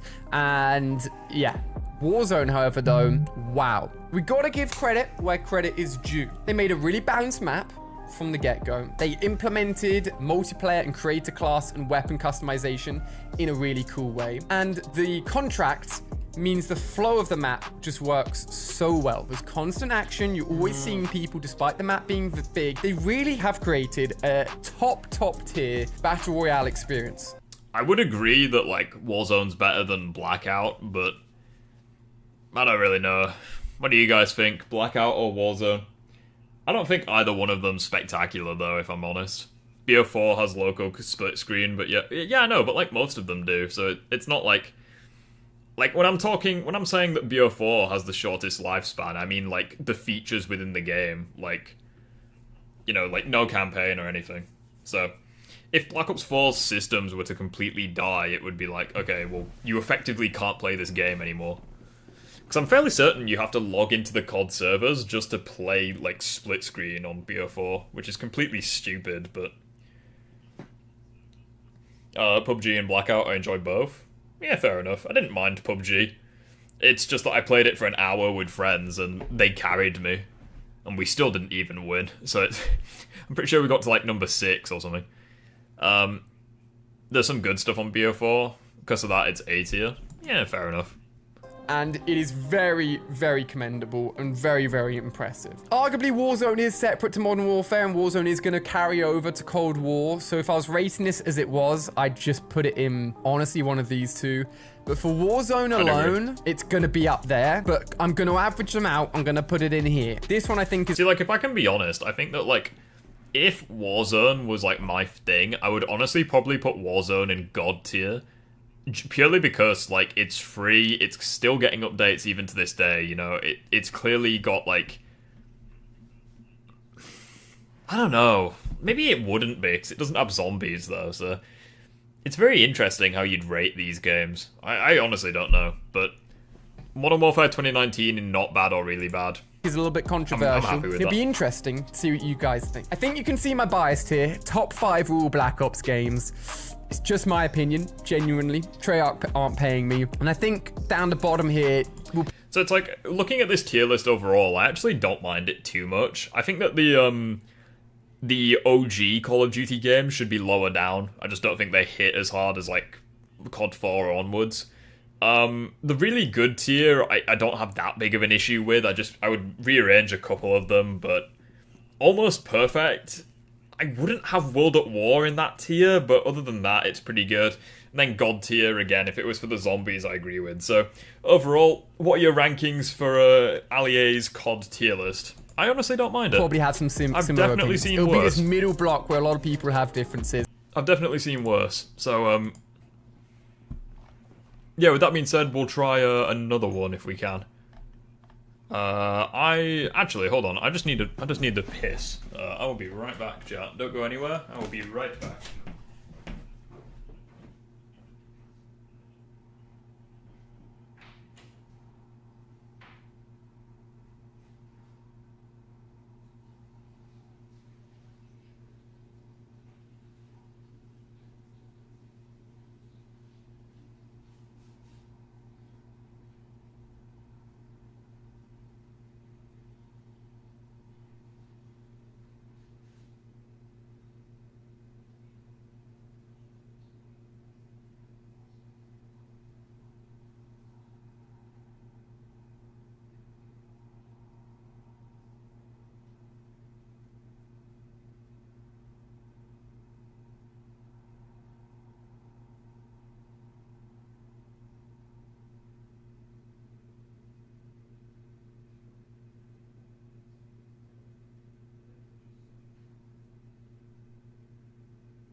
Alright, I'm back. So, how I figured we'd end the stream is COD Zombies Games Community. So, how I figured we'd end the stream is by looking at the community ranking the Call of Duty Zombies games. Now, if I can be completely honest, I think that, like, if I can be completely honest, chat, I think that World at War, Black Ops 1, Black Ops 2, and BO3, they're going to be in the top 4, because whenever I do my COD Zombies polls, where I'm asking, like, which map is best, which map is worst, usually, those maps will... Those games, rather, will always be, like, the highest voted for the best and the lowest voted for the worst. So I'm expecting those to be in the top 4. I'm expecting everything else to be... that's all I'm expecting. And Vanguard to be the worst. So, let's get into it. Oh shit, hold on.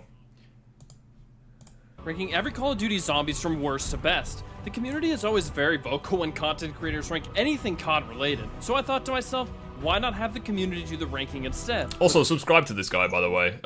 Ascend AI. He's actually a really good content creator.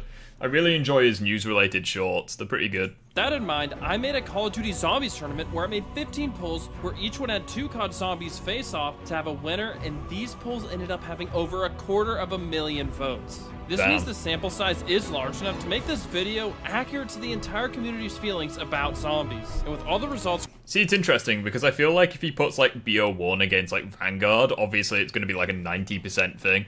But if he puts BO1 against BO3, it's probably going to be like a 70-30 kind of ratio. So it's very interesting that you did 15 different polls.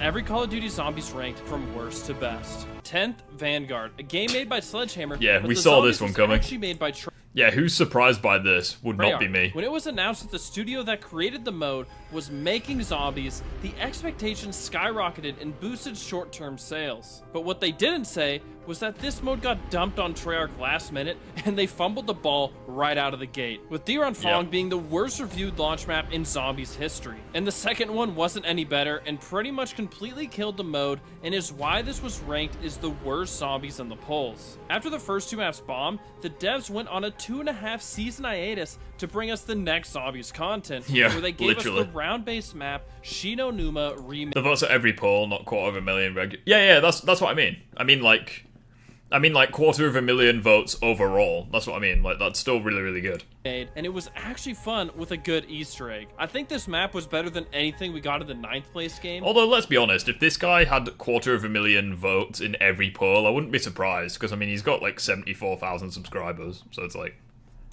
But I understand why Vanguard was not voted completely 10th, with the lack of content like, and terrible It's not start. completely 9th, unbelievable. Advanced Warfare Exo Zombies. We didn't get to experience this Zombies mode until the first DLC of the game, so you actually had to spend a minimum of $75 to play. I actually really like Exo Zombies' main theme, to be honest. Like, it's not as good as Damned, but, like, it's still really good. Just one Zombies map, and it was the second lowest rated experience by the community. That's rough. I will say, it was fun right at first, but people quickly realized that it wasn't up to the standards that were set by Treyarch Zombies. Something just felt off with this one. The exosuits were typically obtainable by about round 7. But again, like, Exo Zombies being the worst non-Treyarch zombies, in a way I do kind of agree with that, but I don't know. I don't think it should be this low, even though I'm pretty sure it was this low on my video, but, you know. Which is when the zombies would also start to jump around with you. The movement didn't feel very smooth, and with the exosuits, it made it impossible to consistently train I think, honestly, like, Exo Zombies, I think it was just death by 1,000 paper cuts. Like, the gameplay itself is not bad, and, like, the game itself isn't awful, and it's miles better than Vanguard. I think it's just the, forced objective rounds, like, the Easter eggs aren't very good. High rounds are pretty bad, like, just, like, various different things that kind of fuck this game. And EMZ boss zombies were so annoying. And if you don't remember what they did, those things as well. Those boss enemies were so bad. Same with the Goliath. So you're basically blind and can't move. The Easter eggs weren't great. Actually, I'll just throw every single boss enemy in. The bosses in this game were terrible. And just had us playing fetch. Pack-a-punching weapons was way more expensive and didn't buff the weapons nearly as much. And the wonder weapons were very weak in my opinion, and the maps felt pretty uninspired. Exo Zombies felt like an empty experience. Yeah, I agree with that. World War II. Yeah, so like I feel like all the non-Treyarchs are just gonna be like bottom of the barrel, just because like I feel like people just dislike the non-Treyarchs. Like, they'll probably even say that BO4 is better than non-Treyarchs. He's in all of Call of Duty. Which I do agree with, but, like, they'll just blindly hate. Yeah, they'll say that, like, Alpha Omega is better than Zombies in Spaceland, for example. This one had some cool things and contracts that allowed you to earn salvage, which you could use to unlock weapon blueprints and characters you could use inside the Zombies game mode. The Pack-a-Punch was cool because it made different weapons get different abilities, making them feel unique. You could do that. But it did get 8th place, so there was obviously plenty of problems with World War II zombies. I was not a fan. Another thing I quite like about World War II is that all of the drops are in German. Like, it's just such a weird, like, attention to detail. Like, they didn't have to do that, but they did. The tortured path maps at all. I thought they were some of the worst experiences in all of Call of Duty Zombies history. And the next thing, I feel like all the maps from World War II just blended together because the music and map aesthetics were all far too similar, which made the game feel more repetitive and less fun after a little bit of time that the salvage system couldn't save. The Easter eggs weren't very good. Dear. The boss zombies had cool designs, but were annoying with how frequently they would come into the map. Why would you be locked in there with those had things? Some promising elements, but Such a wasn't bad executed idea. as well as it could have been. Which community tournament would you like to see next? Make sure to vote on the poll that is live now to determine the next community tournament. See, one thing that's quite interesting about this, you probably can't see it because it's like really, really dark. Like, imagine if there was a gun in Black Ops 1 Zombies that had like over 900 rounds. Like, that's the sort of thing that you'd see in custom zombies. But World War II was just like, nah, let's just give every gun a shit ton of ammo. I make 7th, Black Ops 4. I stand corrected. Apparently BO4 is this low. Never mind. I don't know, like, BO4 worse than IW? I don't agree with that at all. But it's like, I was expecting the Treyarch modes to be at the top, but... We are at the point where I think all of the games are good, just at varying levels. I do not know how this one got ranked so lowly. Personally, I would definitely move this one up a couple spots. This mode was full of content, had a huge amount of maps, and but then again, it's not one of the first 4, and the first 4 are going to be in the top 4, so I don't really know. Map was complete with full Easter egg quests, side Easter eggs, hidden ciphers, and unique buildables. The game isn't perfect, of course. For one, the UI is all over your screen and just far too big, and I really think that could have been an easy fix for them to adjust that, but they never did. And one thing that I loved about Black Ops 4 was the locations of all the maps and soundtracks. 9 is set in a Coliseum. Voyage of Despair wasn't a good map, but being set on the Titanic was sick. Dead of Night had an incredible ambiance. See, I think Black Ops 4 looks visually beautiful. And to be fair, it's nice seeing gameplay of BO4 that isn't terribly pixelated. Black Ops 4 was the location... Hey Lambda, how you doing? We finished Alia's video. We're just watching the community ranks every COD Zombies game. We've had Vanguard, then Exos, then World War II, and now BO4. Of all the maps and soundtracks. 9 is set in a Coliseum. So like, the game is visually gorgeous. Map, it's but being just set on the Titanic was sick. I don't know. Dead of Night had an incredible ambiance. Ancient Evil had a great soundtrack. We got remade maps where they actually made some changes, with Classified being an improvement on 5, Alpha Omega being an improvement over the Nuketown Zombies, and then Blood of the Dead, which of course was a downgrade for Mob, and then Tag Your Toten was solid, but they butchered the Wonderwaff. And what they did so well is that they made every single map feel unique, which kept the game feeling fresh with loads of complete content. Black Ops 4... See, that's another thing I do like about BO4. The maps are mostly different. Like, there's not really any 2 maps that are exactly the same in BO4, which is another reason why I think Black Ops 2 is really good as well, because the maps are just completely different. So, like, it boosts the quality of the game. 4 may have been voted lower because it isn't a great zombies for going for high rounds and has more complicated Easter eggs. It is not catered towards casual players and more for the hardcore fans. Since probably 95% of the zombies player base is casual, it did not help the game become loved. I would consider myself part of the casual zombies community, but I still enjoy doing Easter eggs, but sometimes you just want to sit back and play some zombies without thinking. I wonder if he enjoyed the classified Easter egg, the one where you have to spend 9 hours getting to round 150. These videos take a lot of work to make as a one-man crew, so please leave a like and comment if you're enjoying it. And make sure to subscribe for more Call of Duty polls and rankings. Can confirm, these videos do take a long time to make. As well as helpful and entertaining Warzone content. 6th, Infinite Warfare. This is the highest rate... I mean, I knew it was gonna happen, but like, IW being below World at War, that's... no. Non-Treyarch zombies on the list, and I thought it should have been a little bit higher, just like Black Ops 4. Zombies in Spaceland is easily a top 10 map in zombies history, and Raven the Redwoods was such a cool setting. Shaolin Shuffle was also really good. However, the last couple maps weren't great because they had less content in them, but that shouldn't take away from the first few maps that range from good to an all-time great. We also got to use weapon variants, which would allow you to use weapons with a few different abilities depending on which one you got. This was a cool way to incorporate multiplayer into the zombies experience, and this mode was obviously not as serious. Fucking hell, Raven the Redwoods is huge. Let me just go back. Jesus, this map is ginormous. Zombies experience, and this mode was obviously not as serious as Treyarch Zombies with their incredible storyline, but that allowed it to have its own unique feeling to separate itself from Treyarch. The map is bloody hell. Let me just go back. all of the... Surely you have to teleport across there. The There's no way. Were really cool because they were actually based off movie settings, and overall, I thought Infinite Warfare Zombies was fantastic. Fifth, World at War. The game that started... Okay, I'm happy that World at War is here. Like, should World at War be this high? No. I think World at War should be behind BO4 and IW. But at the very least, it's not above Cold War.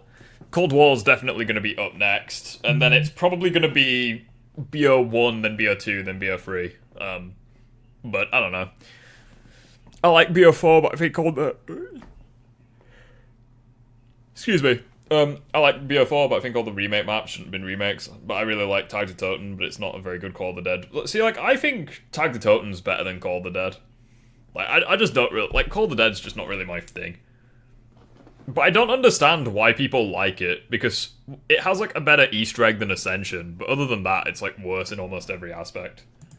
And created zombies. This game made the stepping stones to what we know today. Each map added something new that we would come to expect on every single zombies map in the future. Notcher and Toten gave us the mystery box. Varuk gave us perks and traps. Shino Numa gave us the Aether storyline characters with Dempsey, Nikolai, Takio, and Richtofen, and it also introduced the Hellhounds. And Darius gave us the Pack-a-Punch machine and Monkey Bombs. This is arguably the best zombies to go for high rounds in, because you can reach them much faster than other games. Absolutely not. If you want a high round attempt that doesn't take long to do, Cold War. 100%. The only map in this game that is fast to go for high rounds on is Shino Numa. That's it. While we couldn't have had any zombies if it wasn't for World at War, I think this placement is a bit high because people are either nostalgic or giving it a bunch of extra credit for making the mode. Like, try going for a high round on World at War Reese and tell me how that goes. That's what I'm saying. Tag is good, but the fact it's supposed to be like Call of the Dead holds it back. Well, if anything, I think it's better than Call of the Dead. Like, I mean, I understand that, like, I see where you're coming from, but, like, I don't think Call of the Dead's layout is that bad. It's just that, I don't know. I think its main, like, the main things that hold back Call of the Dead is high rounds and wonder weapons, and, like, Tag fixes those things. Not to mention Call of the Dead is quite boring to look at with the fog, which Tag fixes. It literally goes from one of the most unappealing maps ever to one of the most beautiful maps ever. So I think Tag is better than Call of the Dead, but... Which it definitely deserves. It's on Black Ops 4, which means it's not as good as BO1. A little bit, but after playing later installments, it is easy to see the limitations of this game. The movement is much clunky. For sure. There are no big Easter eggs to go for. The game is very simple, and the only thing to do is shoot zombies and train while trying to survive as long as possible. Simplicity can be I don't know. Whilst that is true, I think World at War Varuk, just still to this day, it looks quite nice. But I wish it has like that scary vibe, you know what I mean? Almost reminds me of a Dead by Daylight map. You know, like the farm maps on Dead by Daylight?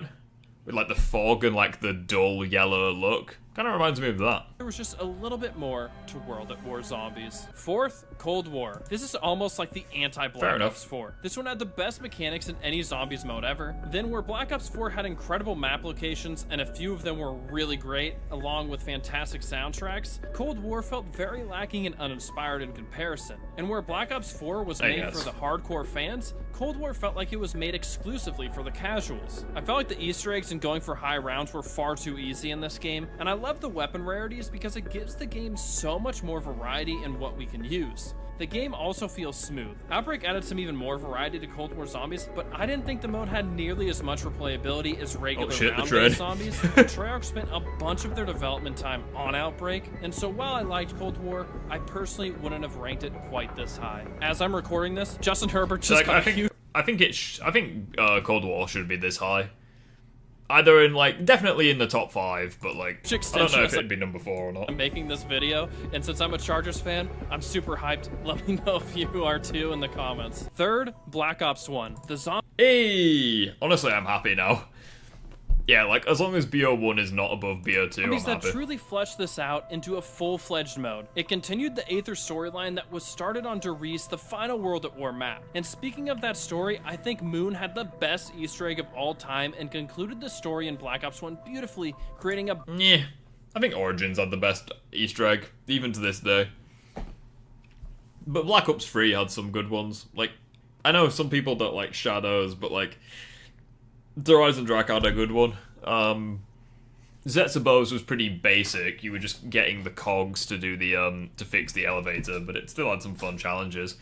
The main thing that held it back was that you needed a Gobblegum to complete the Easter egg.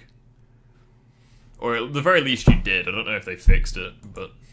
bunch of excitement for the future of zombies. And it added a bunch of perks such as PhD Flopper, Stamina Up, and Mule Kick. They had a bunch of wonder weapons with the most iconic... Fuck Deadshot, I guess.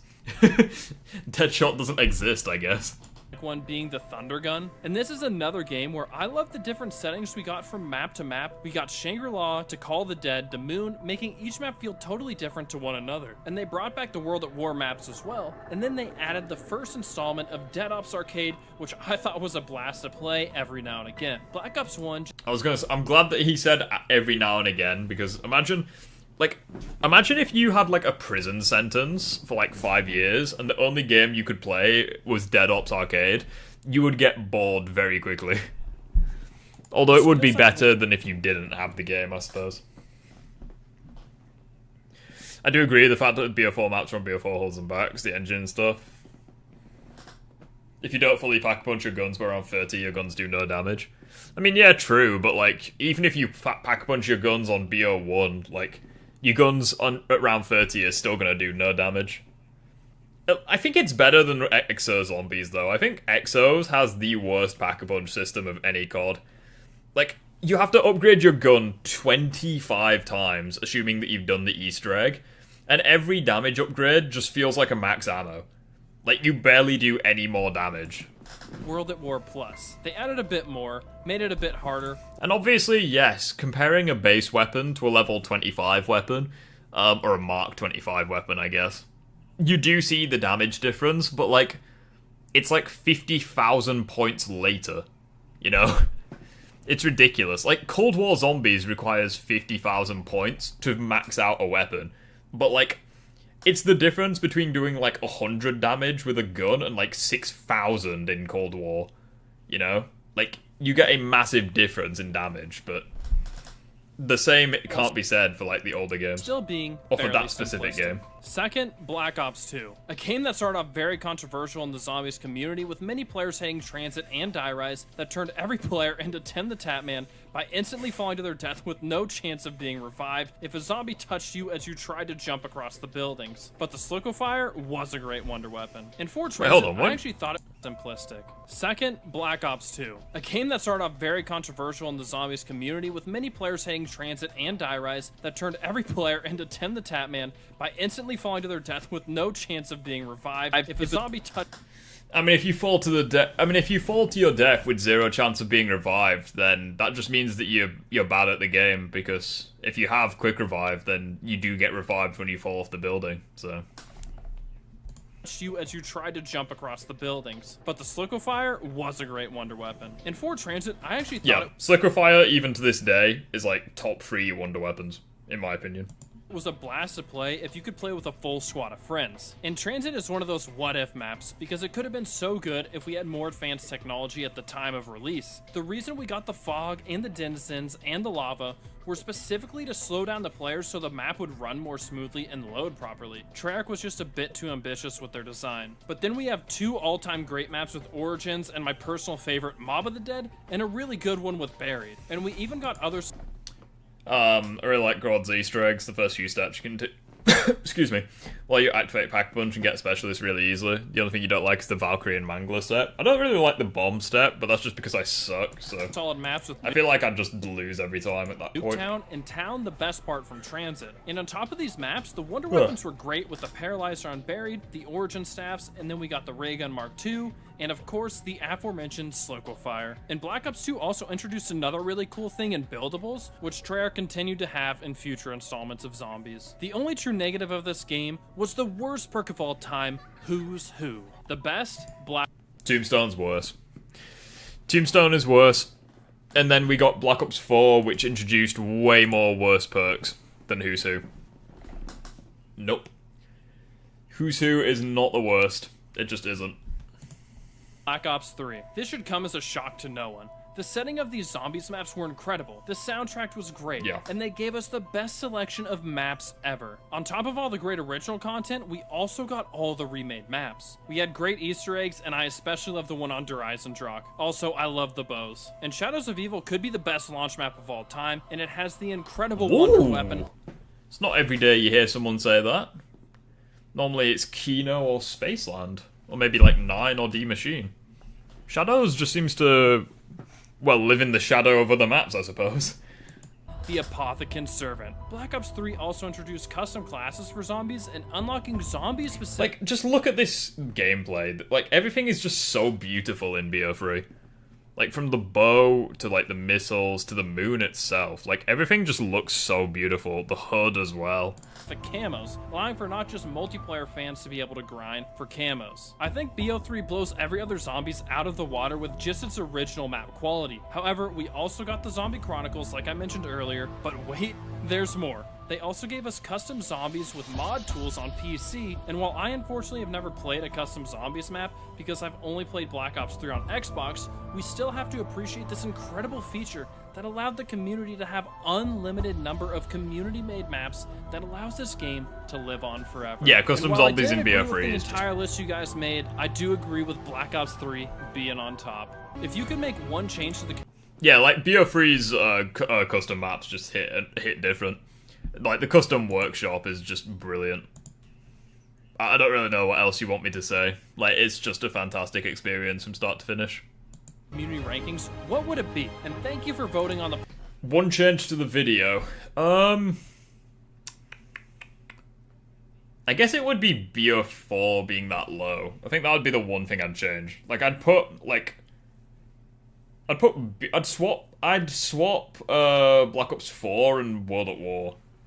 So then IW and BO4, they would be above World at War. I'd agree with that. Polls, liking the video, and subscribing. You guys are all legends, and make sure to check out the Every Call of Duty series on screen here. Maybe we'll have to react to those another time, but I really enjoyed that. Again, feel free to drop them a like and a sub and everything, because that is what we do with the reaction-based side of things. But anyways though, guys, this is where I am going to, draw an end to the stream. So for the YouTube side of things, thank you once again. Feel free to like, comment, subscribe to the stream, and join the Discord server, and consider following me on Twitch, as it does help as well. So with that being said, YouTube, thank you, and we will see you guys